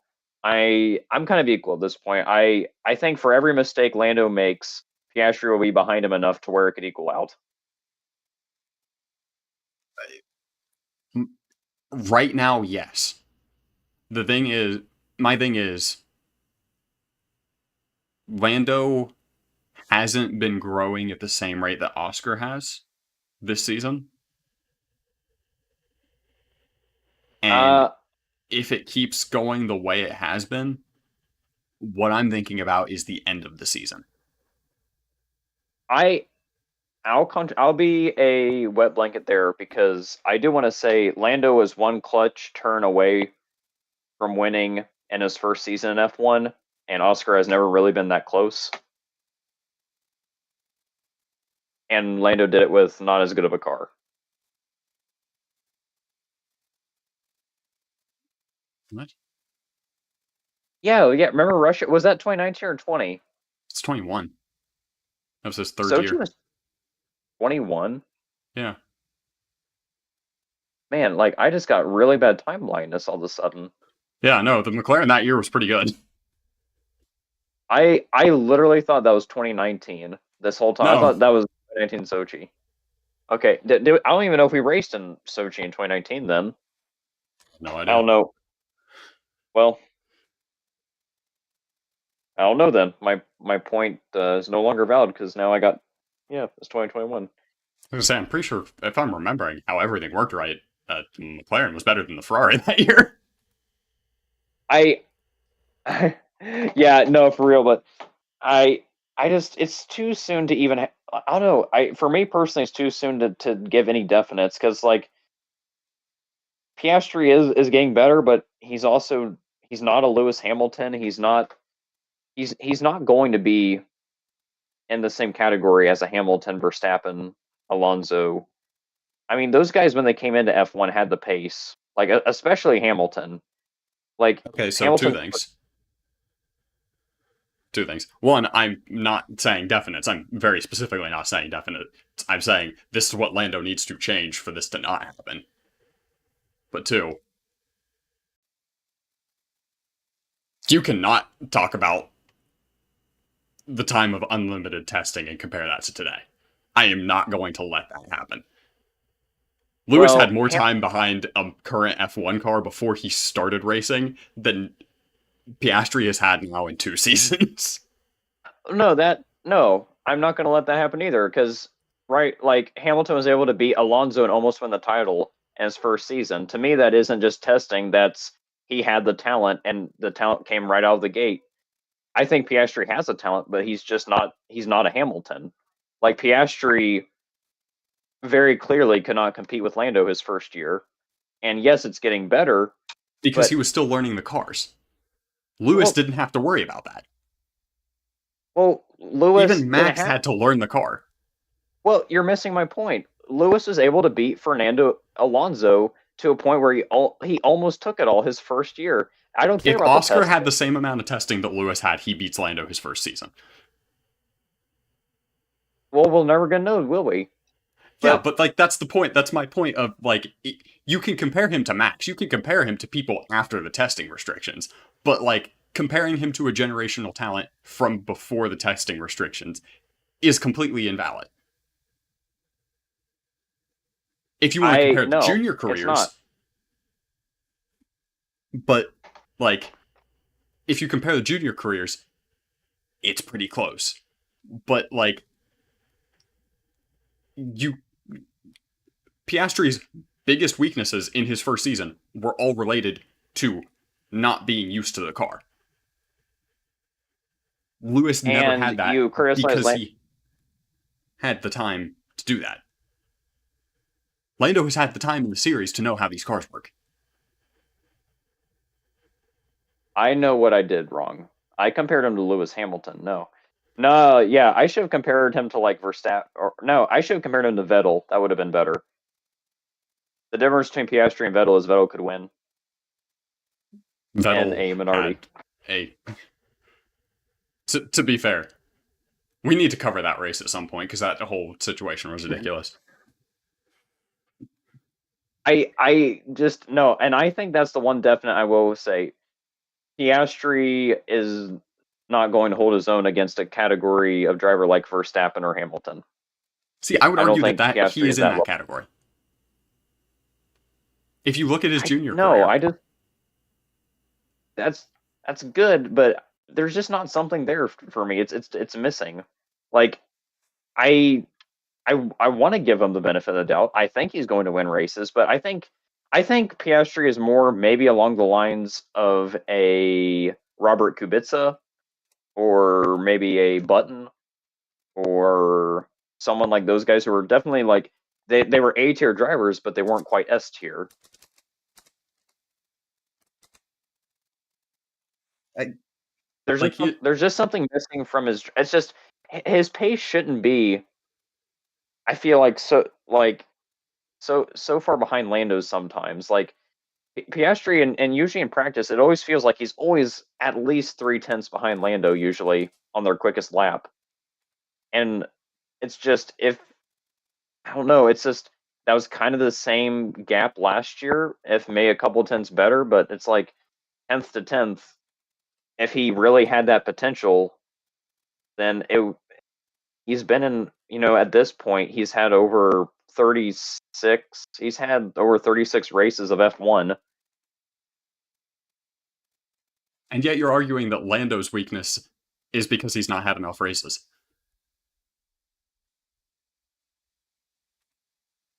Yeah. I mean, racing up front's different than racing in the back. Lewis, yeah.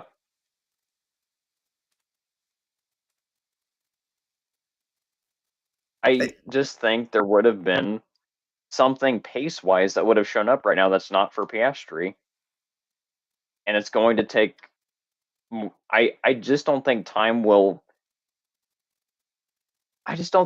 fix fast. I mean, I think Verstappen could have even like been faster than Piastri out the gate. I think a lot of guys probably could have.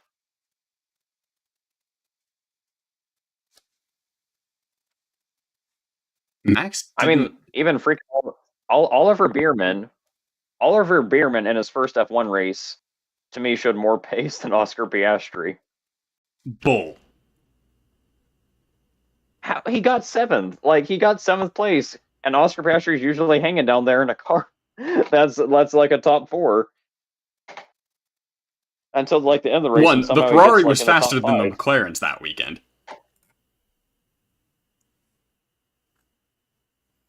It's just that's how you show speed, though. It's like I feel like when you can get, like even in one race, you can show me that, and I'm gonna be like, yeah, that's a lot you can do, especially when your neck gives out like mid race, and like I feel like Oscar would have done something by now to show people that he will beat Lando very soundly, and it's Like just kind of taking not his happening. It's first kind of like sprint win before Lando did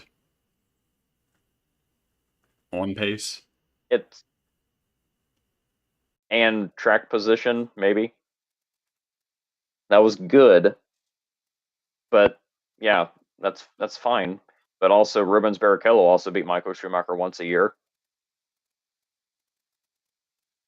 You're forgetting that, Max. You realize that your argument puts Daniel Ricciardo in the same category as Max Verstappen and Lewis Hamilton. Well, no, because Piastri isn't as good as Lewis Hamilton or Max Verstappen. No. You're putting Daniel Ricciardo up there with them.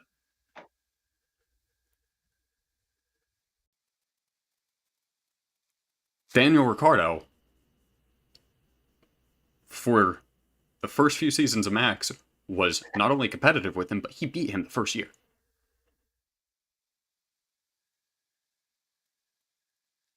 And Danny Rick consistently beat him while he was at Red Bull. Yeah, Danny Rick was pretty good.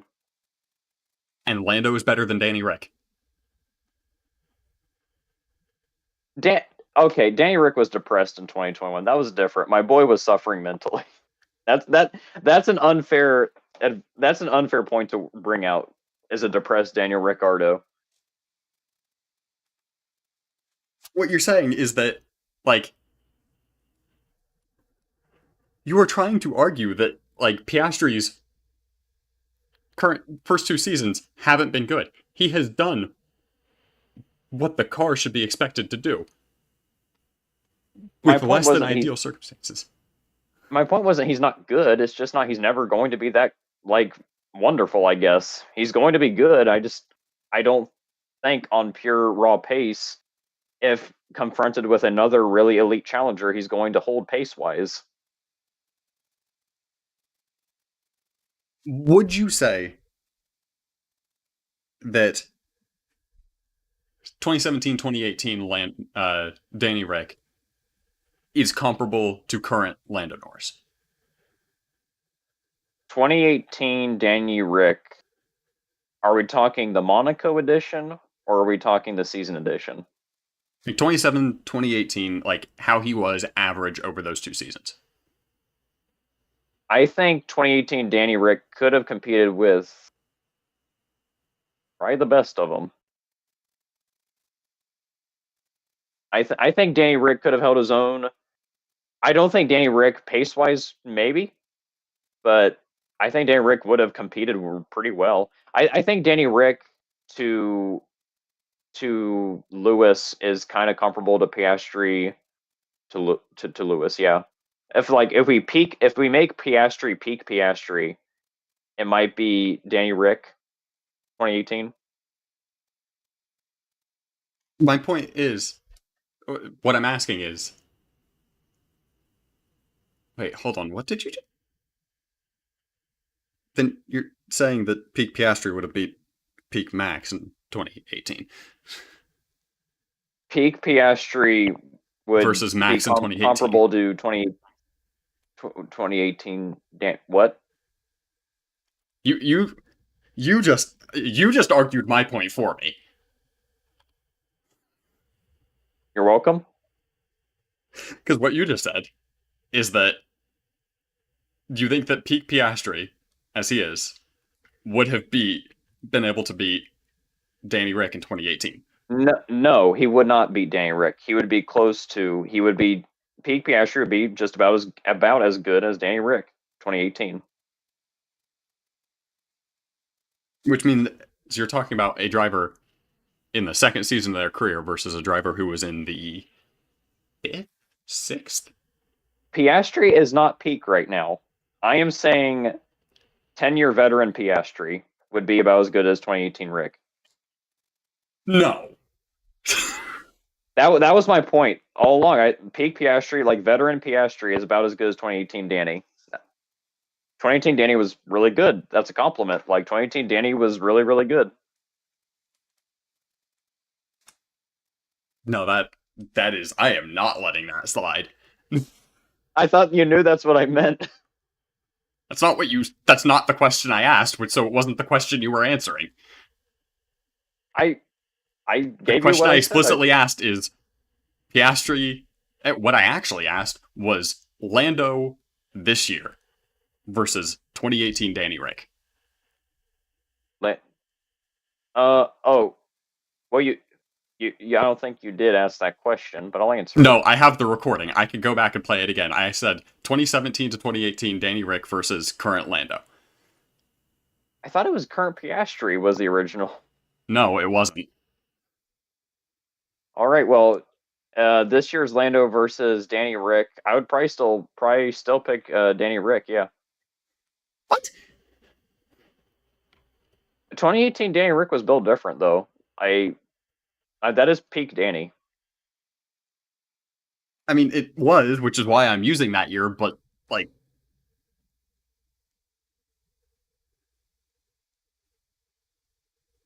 your way of evaluating drivers is so alien to me.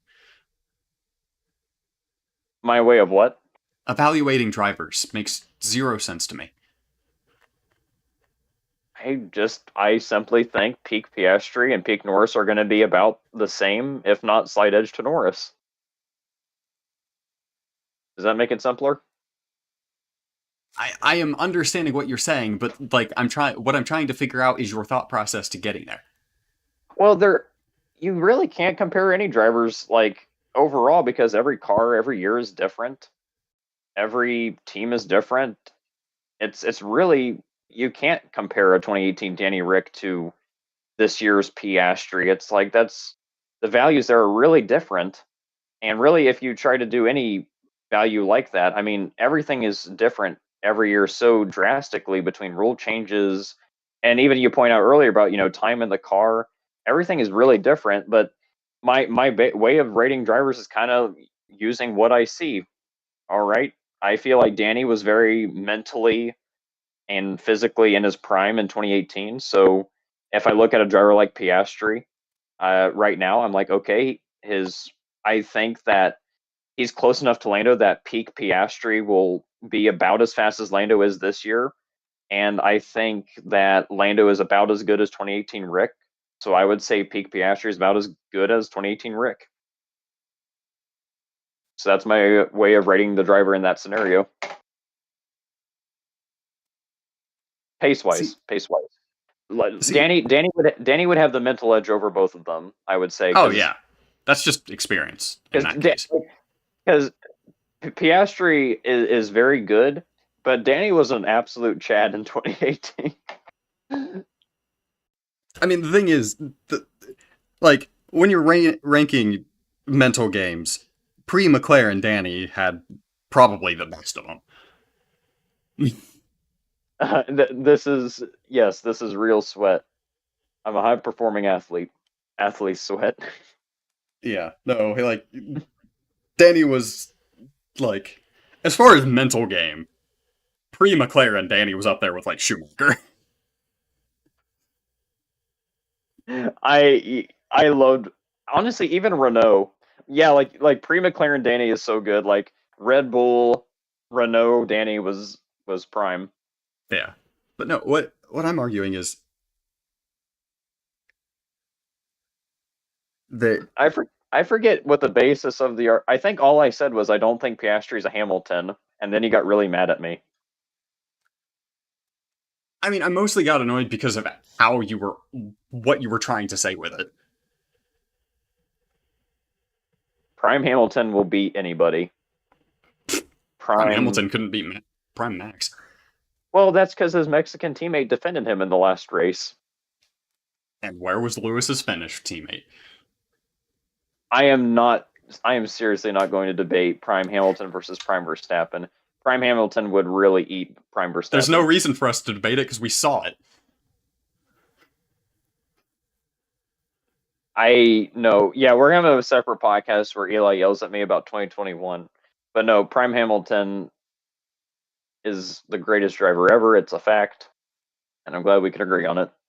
I'm sorry, who had the statistically fastest Formula One car with the largest gap ever? And then which of the two had the better winning record?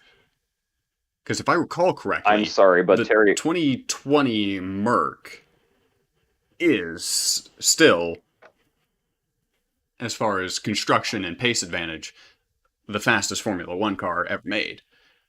And yet, Lewis isn't the one who completely slaughtered a season.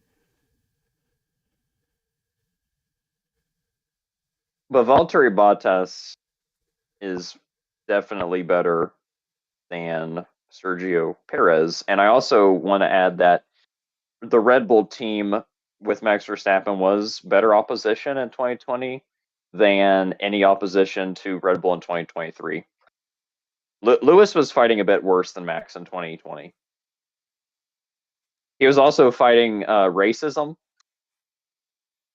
which kind of deteriorated his mental game a bit. Unfortunately, my poor guy. No, you cannot. I'm not gonna say that it is a clear Max versus Lewis, which is why I'm putting my foot down here and not letting you say it's clear that it would be Lewis. No, it would totally be Lewis. It would be a coin flip. And it would mostly be who has the least broken bones at the end of the season. Or shattered necks from. Let's do this, but without the halo. Here's the thing: Lewis will lose because he's older, so he has weaker bones. Oh my gosh. Prime Lewis is better than Prime Piastri. Prime Vettel is better than Prime Piastri. Prime Schumacher better than Prime Piastri. Prime Verstappen I won't argue better. with the Schumacher, but I mean, I'm a massive Vettel fanboy. I like Vettel Piastri. was only good with V8s. I like Piastri. Piastri's going to be a good driver. Yeah, no, but like, this isn't about Piastri anymore. This is about Vettel now. We can ignore the McLaren thing. We can ignore the Piastri thing. Let's just. I just want to rewind. Vettel was a great driver for the V8 era. Oh yeah. Vettel did not adapt. He was not an adaptable driver. I don't know though. Can we really blame him for 2018 because he drove for Ferrari? I mean, like, I'm not talking about just 2018. I'm talking about, like, his entire stint for Ferrari. I just I agree. I think he was better in V8s, kind of like Alonso. I just it's another thing it's hard to gauge, hard to rate because he drove for Ferrari. Because 2017-18 Vettel was, what to me was really good. Yeah, but he made dumb mistakes. Like, So did Lando, but yet you really hate him. you realize that I'm talking about Vettel not being great in anything aside from V8s right now. So you saying me pointing out that Lando making mistakes shows that he's not quite there, and then me pointing out that Vettel made mistakes. You're borderline calling him like Felipe Massa post like shock absorber. No, I'm calling him a Barrichello. And you see, that's or wait, are you really talking about Vettel? I'm talking about Norris. You were really mean to him. Oh, listeners, you still need to scrub forward because I just started something really ugly. So scrub forward another 10 minutes, please. I'm saying that Lando has gotten too comfortable being the number one and has stunted his own growth with that. Another fact, Prime Lando would beat Prime Vettel, and here's 5 reasons why. I feel like that is 100% which car are they in. Because there is no one who is now beating... I'm just being a jerk. I was going to say, I will say, no one is beating Vettel. Equal cars, the, late V8 period. Any other type of car, Hamilton!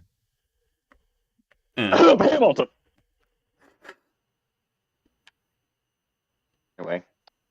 You mean the era where Hamilton had competitive V8 cars and didn't hold a light to Vettel? What have I done?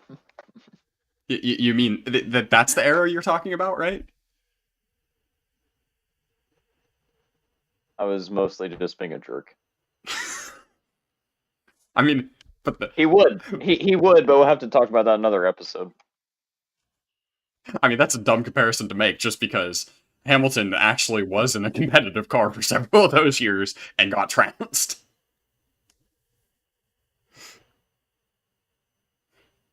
Nah, he let it happen. It was all a mental game. Man got beat by Alonso, who was in a worse car.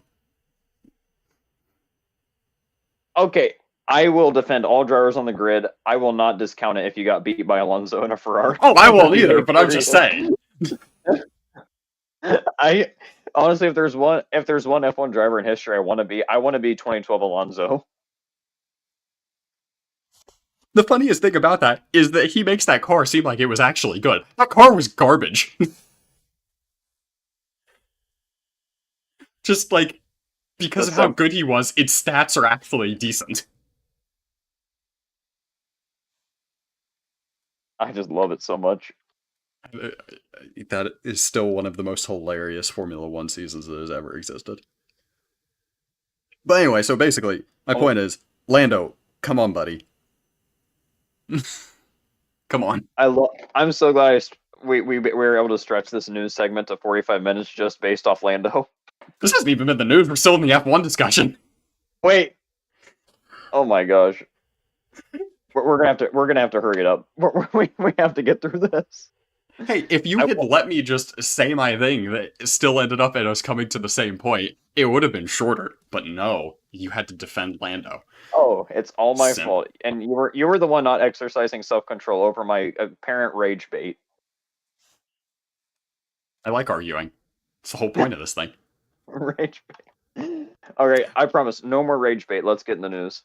So anyway, Checo sucks, and for some reason, Red Bull got bribed to hold him for the rest of the season. That happened. Yeah, so, kind of forgot there for a second that we're still doing a podcast. We just kind of had an impromptu safety car special there right in the middle of the episode. This is a weekend at the small feet safety car. We did. You know, last week we did warn everyone it's going to get weird from here. It will, and this involves our relationship melting at the seams. Oh. Anyway, so after this race, Checo's position in the Red Bull team was supposed to be evaluated. And you would think, considering that he completely butchered the race, it would have been a very bad evaluation. Especially considering that going into the weekend, Horner said was basically saying that Checo needed a miracle, and literally after qualifying, Marco was like, we really cannot afford this. He needs to not just do this today, but show up tomorrow and every week after that if he, like, basically was like, dude needs to go out there, win the race, and set the fastest lap to show that he even has a chance. And, like, they were still talking like that after the race. Talking about how it was atrocious and how he, like, all that stuff. And then a few hours later, they go into a meeting and then, or, like, walk out kind of sheepishly, like, yeah, Checo's gonna still be with us after the summer break. No further explanation. Apparently there was people from Liberty Media in that meeting.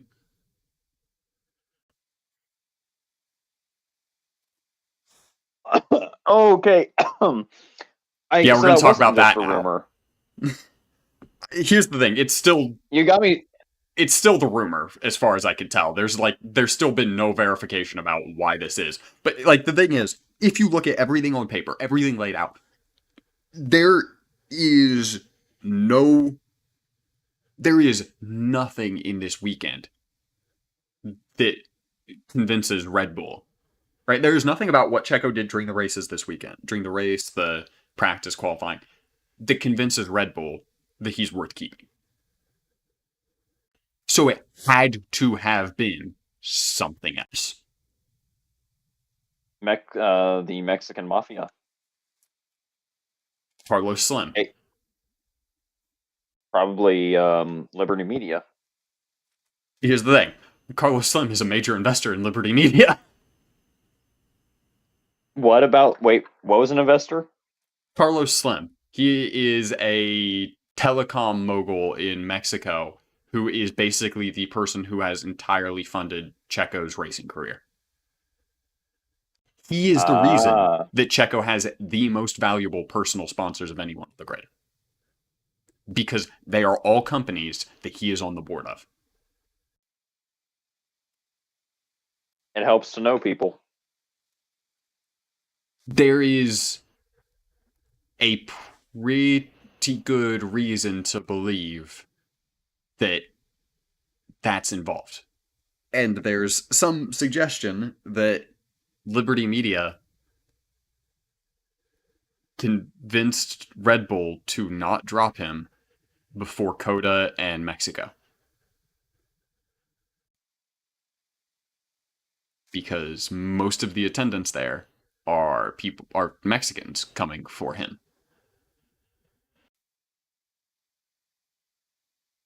If Red Bull doesn't quit this, then the Mexicans are coming after them, you know what I mean? The thing is, Red Bull can't afford this. Right? You look at how the McLarens are doing. It is a 42-point gap now between Red Bull and McLaren.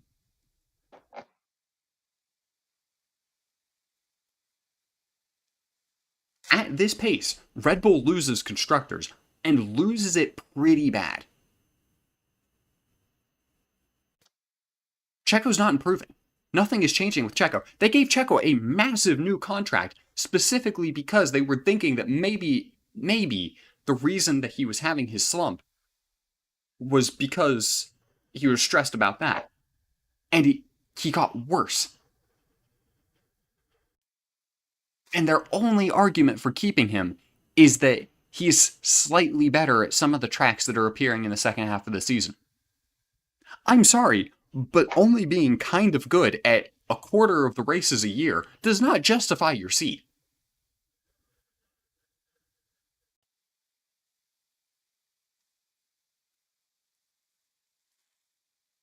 So, yeah, no, something fishy went on, and that's why Checo is still around.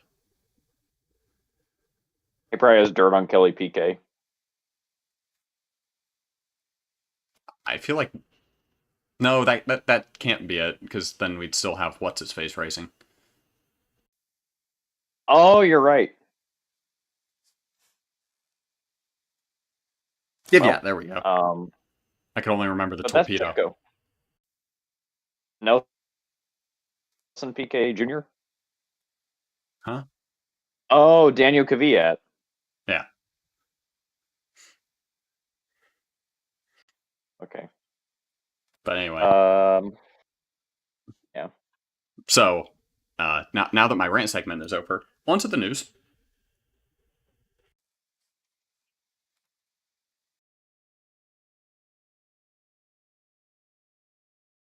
Yikes. Okay, had to. Sorry for being quiet there. Had a massive sneeze. Had to find my mute button and had to decide whether or not to blow out Levi's eardrums or the listeners. I chose mine. He hates me so much after my Piastri take. Well, one person's suffering would be temporary. The others would be forever. He's not the hero Gotham needed or Gotham deserved, but he's the one we needed. Um. Uh. Rats. I don't know how to start the news segment. There was something NASCAR-y going on, and I forget what it was. Andretti. Oh yeah, Andretti. So it's just a rumor, right? But it's Andretti wants to come into NASCAR. They plan on it. I was gonna say it's not a rumor. They straight up said it. Oh, okay. Well, I think we've already covered how much I'd love Honda to come into NASCAR, but I'll cover this piece of news quick. Andretti wants to come into NASCAR, and I'll tell you what. Right now, I'm sure the charters would be open, and if not, they could probably buy out the charters. And I told Eli this interesting bit of info. The numbers that Andretti runs and IndyCar, I think, are almost all open in NASCAR. They're either not owned by a team like the number 26, or they're just not being used like the 27 and the 29 at RCR. Um, so yeah, I would love to see Honda come in with a strong team like Andretti who wants to compete, and Andretti wouldn't have to have a hard time finding the numbers and sponsorship for their cars. It'd be one of the more seamless manufacturer transitions and team transitions in a NASCAR if Andretti Honda wanted to come in. Yeah, so like from it was the president of Andretti Global said that plans are in place. They're actively working on plans to enter NASCAR. The interesting thing is, I didn't delve too deep into this. Didn't have time to. But it might not be with Honda. It's looking like they might be strengthening ties with GM. The last thing NASCAR needs is another overfunded Chevrolet team. There has been some reason to believe that they might be becoming a full GM outfit between IMSA, NASCAR, Formula One, and even IndyCar. This news has gotten interesting because listeners, if Andretti comes into NASCAR with Chevrolet and is good, I am going to be an unhappy person because it's been dug into the ground to a point where I can barely breathe. Literally, like the anxiety is so crippling because of how annoyed I am. Is Ford and Toyota like such bad manufacturers to their teams that nobody good wants to run them? Like, my goodness, Ford It and almost Toyota. makes me think that they're hard to work with. Like, any team that has come into NASCAR in the last 5 years has been like, and we're proud to announce our partnership with GM and Chevrolet. It's like, guys, there are more manufacturers than just Chevrolet. It almost seems like Chevy is willing to give a car to whoever wants one, and everyone else is a bit near the pain. It's just like, my goodness. And if Chevrolet is just that much easier to work with, Ford, Toyota, please, for goodness sakes, we got to keep this interesting. At this point, there are only two competitive Ford teams and or two competitive Toyota teams. We have like six competitive Chevrolet teams, and that's exaggerating. But is it like RCR is going to win a few, not this year, but in general every year? Hendrick definitely, Trackhouse definitely. Colleague Racing is getting stronger every year and winning every year. That's four. That's double what Toyota and Ford have, and that isn't even including their multi-team outfits. When you look at Fire Motorsports, and what I'm saying is it's very lopsided. As a Ford fan, I am frustrated because it's like Chevrolet really does just. And if Andretti comes in with Chevrolet, it's going to be so lopsided that it really won't be fun anymore, will it? Like, if we have four highly competitive Chevrolet teams against two Ford and Toyota respectively, like, oh my goodness, that is annoying. Yeah. Speaking of Ford, see, I can give you good news too for your favorite team. Thank you. A recent interview with the president, I believe it was Ford's president. Let me see if I can find the exact. The global director of Ford's motorsport division, Mark Rushbrook, did an interview with Autocar UK. And in that interview, he said that they are definitely looking at the increasing popularity of endurance racing and considering they're wanting to get more involved with motorsport, as we know, with their involvement with Red Bull engines in 2026. And that includes the possibility of returning to WEC. Ford, before you do that, how about you consider being more easy to work with for your NASCAR teams? Here's the thing. I've not actually looked into the corporate structure of this. I would almost bet that the US motorsport division and the international motorsport division are actually separate management. Just because it's not that unusual for companies to structure things like that.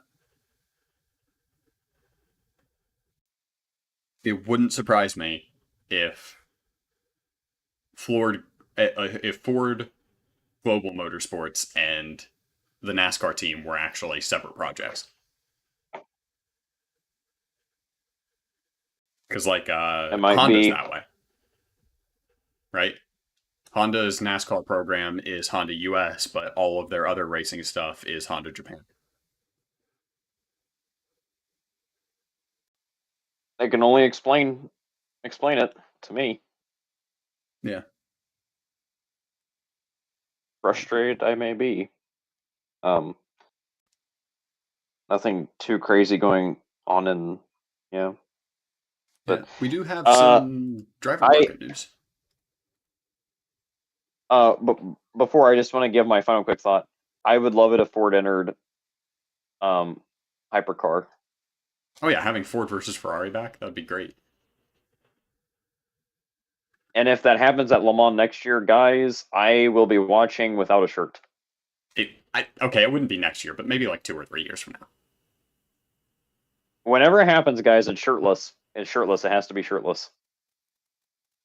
But last week we covered Ocon to Haas, right? Yes. I was gonna say I feel like that had been announced by then. This week, another piece falls into place with signs confirming that he is moving to Williams for some reason.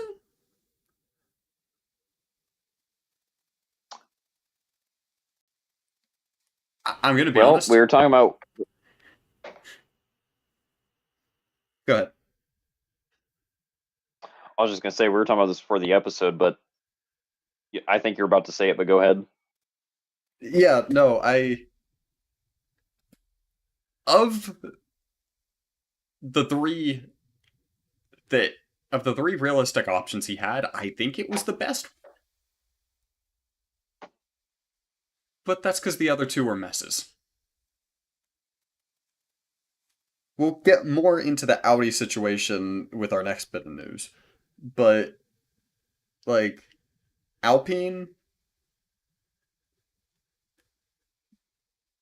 they just seem to have no idea what they're doing. They seem to be getting an idea. They actually have a team principal now, which, is an improvement. Oliver Oakes, that was another piece of news that I didn't have written down. Alpine finally has a team principal again after like 3 years.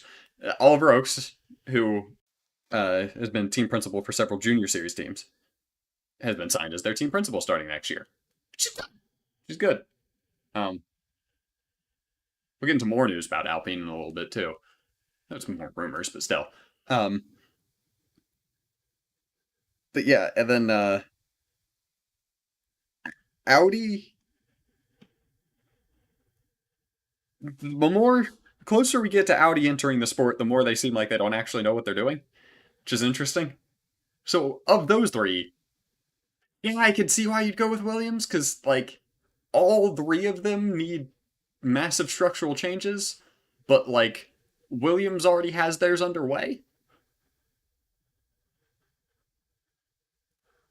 Yeah, I kind of agree. I trust to to write the dang it. These three ships need righted, and the captain I trust to write one of these three ships is James Vowles. Yeah, that's the thing. One of them is already being steered that way. It's not gotten very far, but, like, there is someone at the head doing it.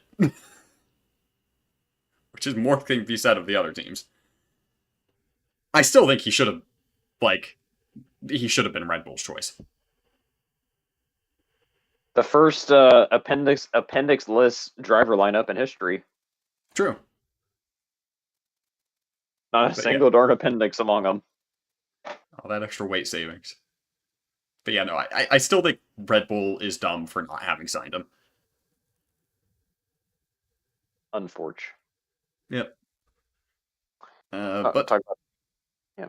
Should we go ahead and talk a bit more about Audi? Because Yeah, sure. we now know who the Audi team principal is going to be, at least according to Red Bull. Let me see if I Who is it? Who is it? Where did that article go?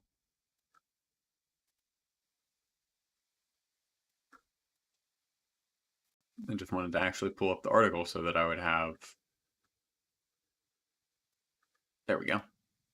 The actual definitive answers. Jonathan Wheatley, who is Red Bull Racing sporting director, leaving the team next year, is leaving the team at the end of the season to become their the team principal for Audi in 2026.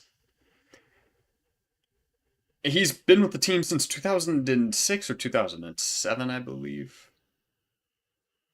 Yeah, 18 years, so 2006. Like, he's a career Red Bull guy, but he's going there to be their team principal. At least according to Red Bull. Interestingly enough, Audi refused to comment on this.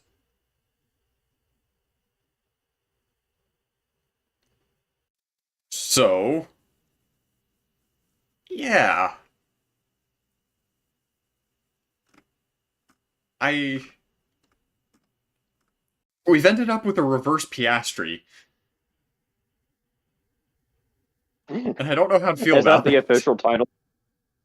Is this the official title of like anything when this happens? Like, crap, we got into a reverse Piastri. A Piastri is when someone says that they have hired someone and they actually didn't. Whereas a reverse Piastri is when somebody says they've been hired by someone and they haven't been. But And yeah, no. a prime Piastri is not as good as Lewis Hamilton. Go on. I know where you sleep. Keep going. It's funny. Before the episode, we were going to talk about how I've come to realize that Oscar is quickly becoming one of my favorite drivers. I don't think we need to have that conversation anymore. You've defended him like a mother lion. You're Esteban Ocon at Turkey right now. This past week has made me realize just how much of an Oscar Piastri fan I am, and I'm gonna be honest, it was unexpected. I was like, you're defending Oscar Piastri like you just met this girl you really want to ask out. And I'm like making fun, like, dude, she's not that hot. Shut up. Literally before this episode, I had said I think he's quickly becoming one of my favorite drivers. I feel like after I argued with you for close to an hour about that, I don't have any right to not say that he is. He better be your favorite after all these tears I cried. But anyway, yeah, no. So until Audi gives an official comment, we don't actually know if Jonathan Wheatley is going to be the team principal. I've never seen this happen before. Genuinely, the only situation I can compare this to is the Piastri situation of nobody actually knowing what's going on.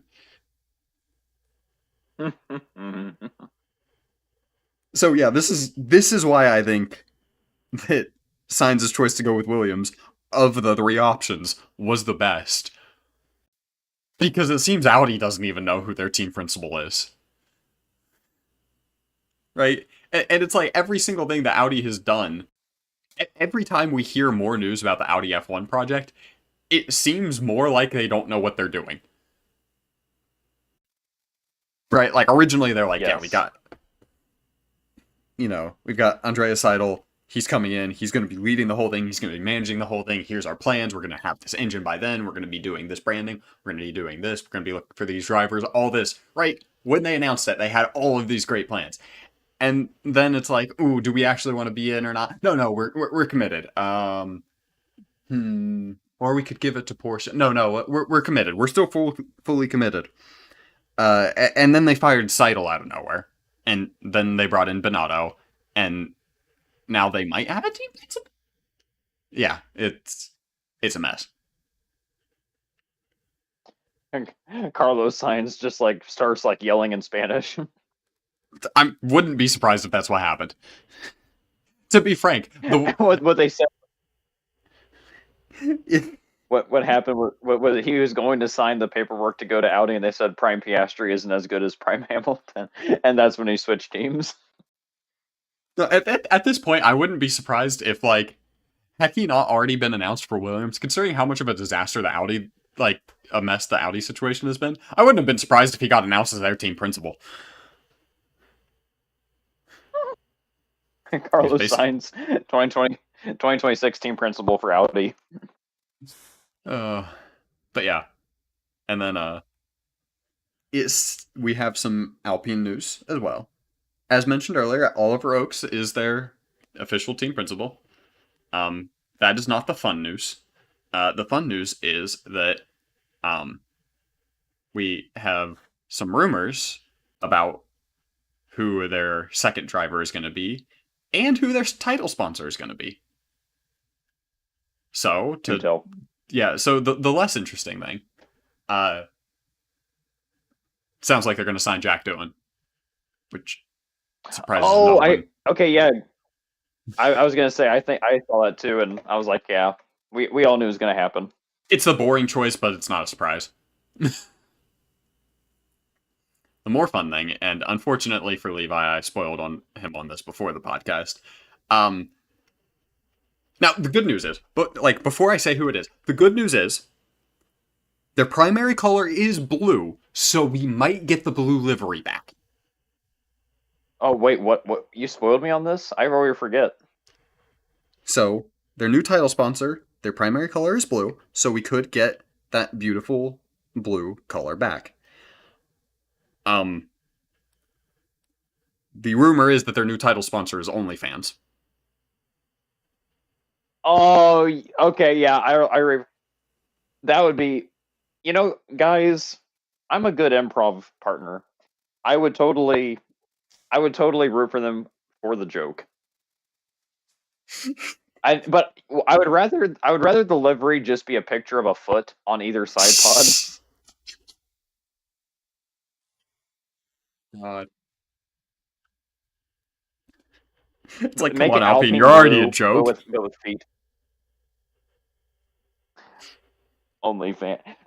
And unfortunately, it's just, in all reality, it would be like, yeah, it would be funny, but like it would be sad to think that most of their team is literally getting funded by girls with daddy issues. Oh, so you mean that Lando Norris fans are paying their way? Oh my gosh, what have I done? That's sad though. Like they're making money off of like women trying to get like. I'm not saying like I'm not generalizing. It's just a lot of people start OnlyFans because they're afraid they're, I don't know, they're not good enough or whatever, and they're trying to make money to reassure themselves their body is good. That's how the human brain works. And so they're using like the human brain to fund their car, like the human brain's like unsureness about itself. Insecurity, that's it. That's the word I'm looking for. They're using the brain's insecurities to fund their car, which is a very Alpine thing to do.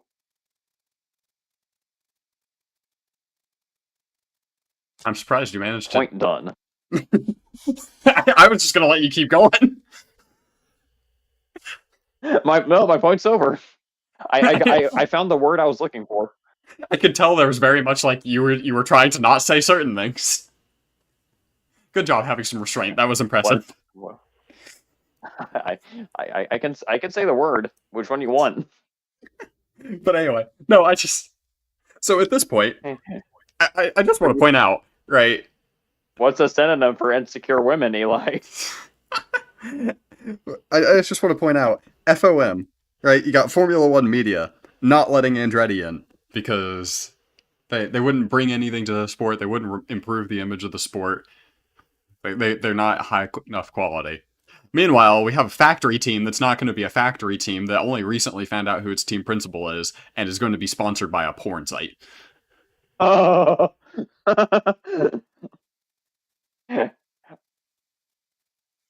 You know what? The next best thing would be Ferrari doing a Ferrari and getting sponsored by Pornhub. That's probably more Haas. Just take the Rich Energy livery and swap gold for orange. Oh, that's their colors. At least that's what the memes say. Oh, okay. But yeah, so there's that mess. God, I swear if by 2027 Alpine has not been sold to Andretti.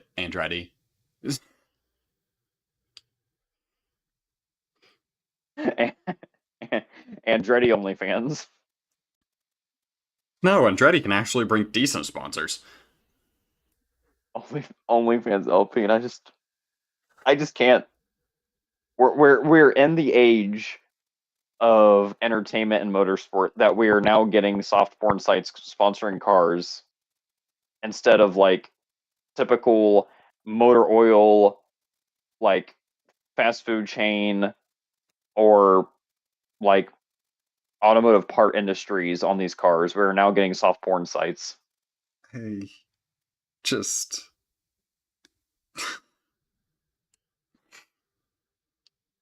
Alpine is a joke. Anyway, I should probably be done because I can make a million porn jokes. So we should probably go on. Yeah, so last piece of news. Fox Sports has announced the new streaming service they're going to be a part of that's going to be where the IndyCar. If you want to watch IndyCar online and you're in the United States, I hope you like paying $43 a month pre-tax. Ooh. Yep. Venue Sports, VENU. It's going to be a sports bundle of Disney, Fox, and Warner Brothers Discovery Sports services for $42.99 a month for the first year. And that is And what's where funny you are going to is be able to stream IndyCar next year. this is still better than Prime Piastri.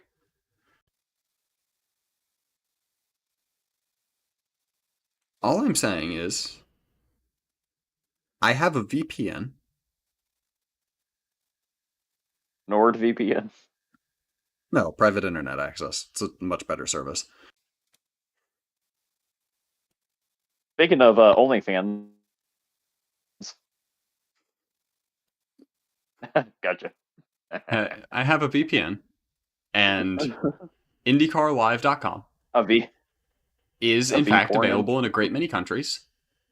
And between the subscription cost for that, and for my VPN, and for the money changing services that I would need, it would still be around about a third of what it would cost for 1 month of this. Are you saying get the VPN? I am saying get a VPN and go to IndyCar Live. Because this is god awful. I'm privileged. I have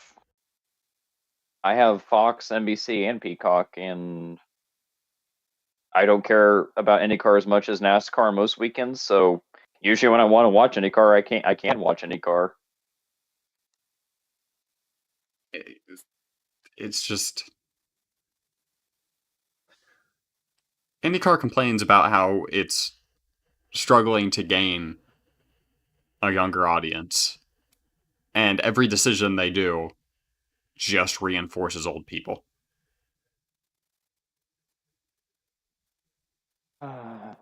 Well, off subject, but I was one of like 3. Actually, not. It is on subject. IndyCar at you too. I was one of like 3 or 4 race fans in my entire 1,000-person high school that I knew of, at least. 4 people. 4 people that I knew of. That I knew of. And when you're in high school for 4 years, usually you will catch people. So I think I kind of found everybody. Because all you got to do is wear one Kevin Harvick T-shirt, and someone's going to say something. To be fair, when I was in school, I knew a fair few number more fans, but my school they were all NASCAR fans, naturally. My school was more rural, and we are all a few years older than you, so they're all from that prime sort of 2003 to 2008 era of NASCAR popularity. I really would have liked that, because honestly, because we were a country school, but so many rich people moved into the school that we were very not grassroots school anymore. And also NASCAR farmers. Was in it. Yeah, you had that, and also I was in there during the prime dip of NASCAR popularity. So yeah, I was one of 4. Yep. Speaking of Kevin Harvick. Yeah, no, that is. They gave up. Here's the thing. I wouldn't have cared about the Fox switch if they had just been like, yeah, no, but we're retaining the streaming rights to it, so we're going to just bring IndyCar Live to the US. That would have been great. But no, they do this instead. Yeah. Anyway. Can I cover one more bit of news? Sure. I forgot about it, but thank you to my NASCAR app. I almost forgot. And also in honor of dang it, prime 5-time disc golf champion Jimmy Johnson mentioned a story one time about Juan Pablo Montoya eating a taco. You've forgotten about this. Yes, that was something else that I meant to mention. And apparently the taco eater himself will be at Watkins Glen in the number 50 car. And wait, crap! I missed the team. Who is piloting the 50 car? Oh, 2311. Okay. I have it saved specifically because of how it was identified. Yeah. And I also wanted to say that I saw some hilarious memes of like the jet dryers are so terrified right now. Well, my favorite thing is that, um, so they did a little teaser of who was going to be driving it. 2311 Racing did. And it doesn't show his face. It barely actually shows any of him, the original thing. But you can see a tiny bit of his hairline.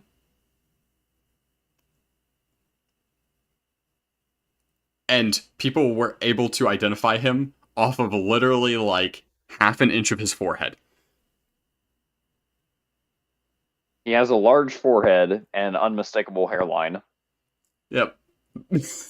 Everybody was getting so excited over this dude's receding hairline because it meant it was him. I am very excited. I love it when retired NASCAR drivers from my childhood come back for a race like that. Because no, I didn't actively start watching NASCAR until 2018 religiously, but I knew about it because I had all the video games as a kid, and Juan Pablo Montoya, you better believe, was in Gran Turismo 5, so I knew who he was. And the Target Energizer. Wait, was he the Energizer? I think it was the Target Energizer car. But yeah, there you go. Yep. That's how I knew him, was from Gran Turismo 5. But that's all I got. I can I give them a quick preview of next week? Go ahead. It's not much. Gonna say I'm hosting next week, but yeah, so I hope you enjoyed this weirder episode, which kind of wasn't weird, was it? I mean, besides me rage baiting Eli for an hour, like we kind of just covered another racing series that we really like. I It's almost love. half of the episode. Um, yeah. Can you edit that out and make it a separate episode of Safety No. Car Special 2? Okay. So, but next week if you were listeners, if you were kind of tired of listening to me talk about motorcycles, too bad, because next week MotoGP is the only big motorsport running. It is not. So, wait, we got another one? There is another. Next week. Yoda? Nope. Next week, we could, for the first time, have WRC coverage. You see, this is dipping into our autism so deep. Like I'm deep in my bag of motorcycles, and you're about guys. If you thought F1 was bad, like We're this about to man have is a about to 6-hour cook. episode. This man is about to cook so hard the oven will catch on fire with WRC. So I hope you enjoyed my kind of digging deep into my autism bag today with SBK. I'm probably going to do a bit of it again next week. But yeah, I'm going to be joined. This is going to be the most, and it's going to be a shirtless podcast. It's going to be the most enthusiastic 2.5 hours of your life. It's not just any rally. It's Rally Finland. And I now I know how you feel when I say something about MotoGP, because I had no clue what any of those words meant. It's one of the fastest and one of the best rallies on the calendar. And we'll say that for next week. Well, anyway, I guess our episode's already planned out between uh, MotoGP and WRC. We're gonna have a weird episode. No more F1, NASCAR. You know, all these big series with their big commercialism kind of bogging us down. We're gonna get into MotoGP. I get. Well, you know what? WRC and MotoGP are respectively the second and fourth most watched sports in the world. It's not that weird that we're going to cover them, but because we Considering typically we've don't mostly do talked it. about open wheel racing on this channel. Well, yeah, we mostly talk about four wheels that are on tarmac, and the fact we're going to not really tarmac and also two wheels, that makes it weird. So But excited. that's if you're listening to this podcast, you're not a normal person. I'm sorry. Especially at this point. If This you're episode's listening to two and a this half hours point, long. we can send you a referral to some good therapists in the area. Of We can. course, we Are we can. getting kickbacks for that?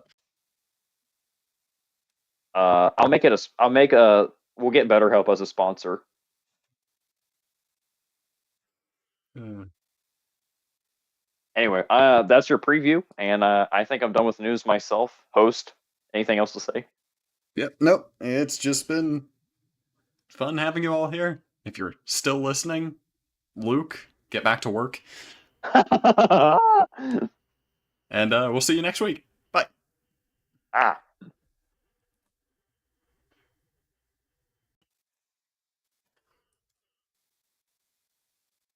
That was a long one.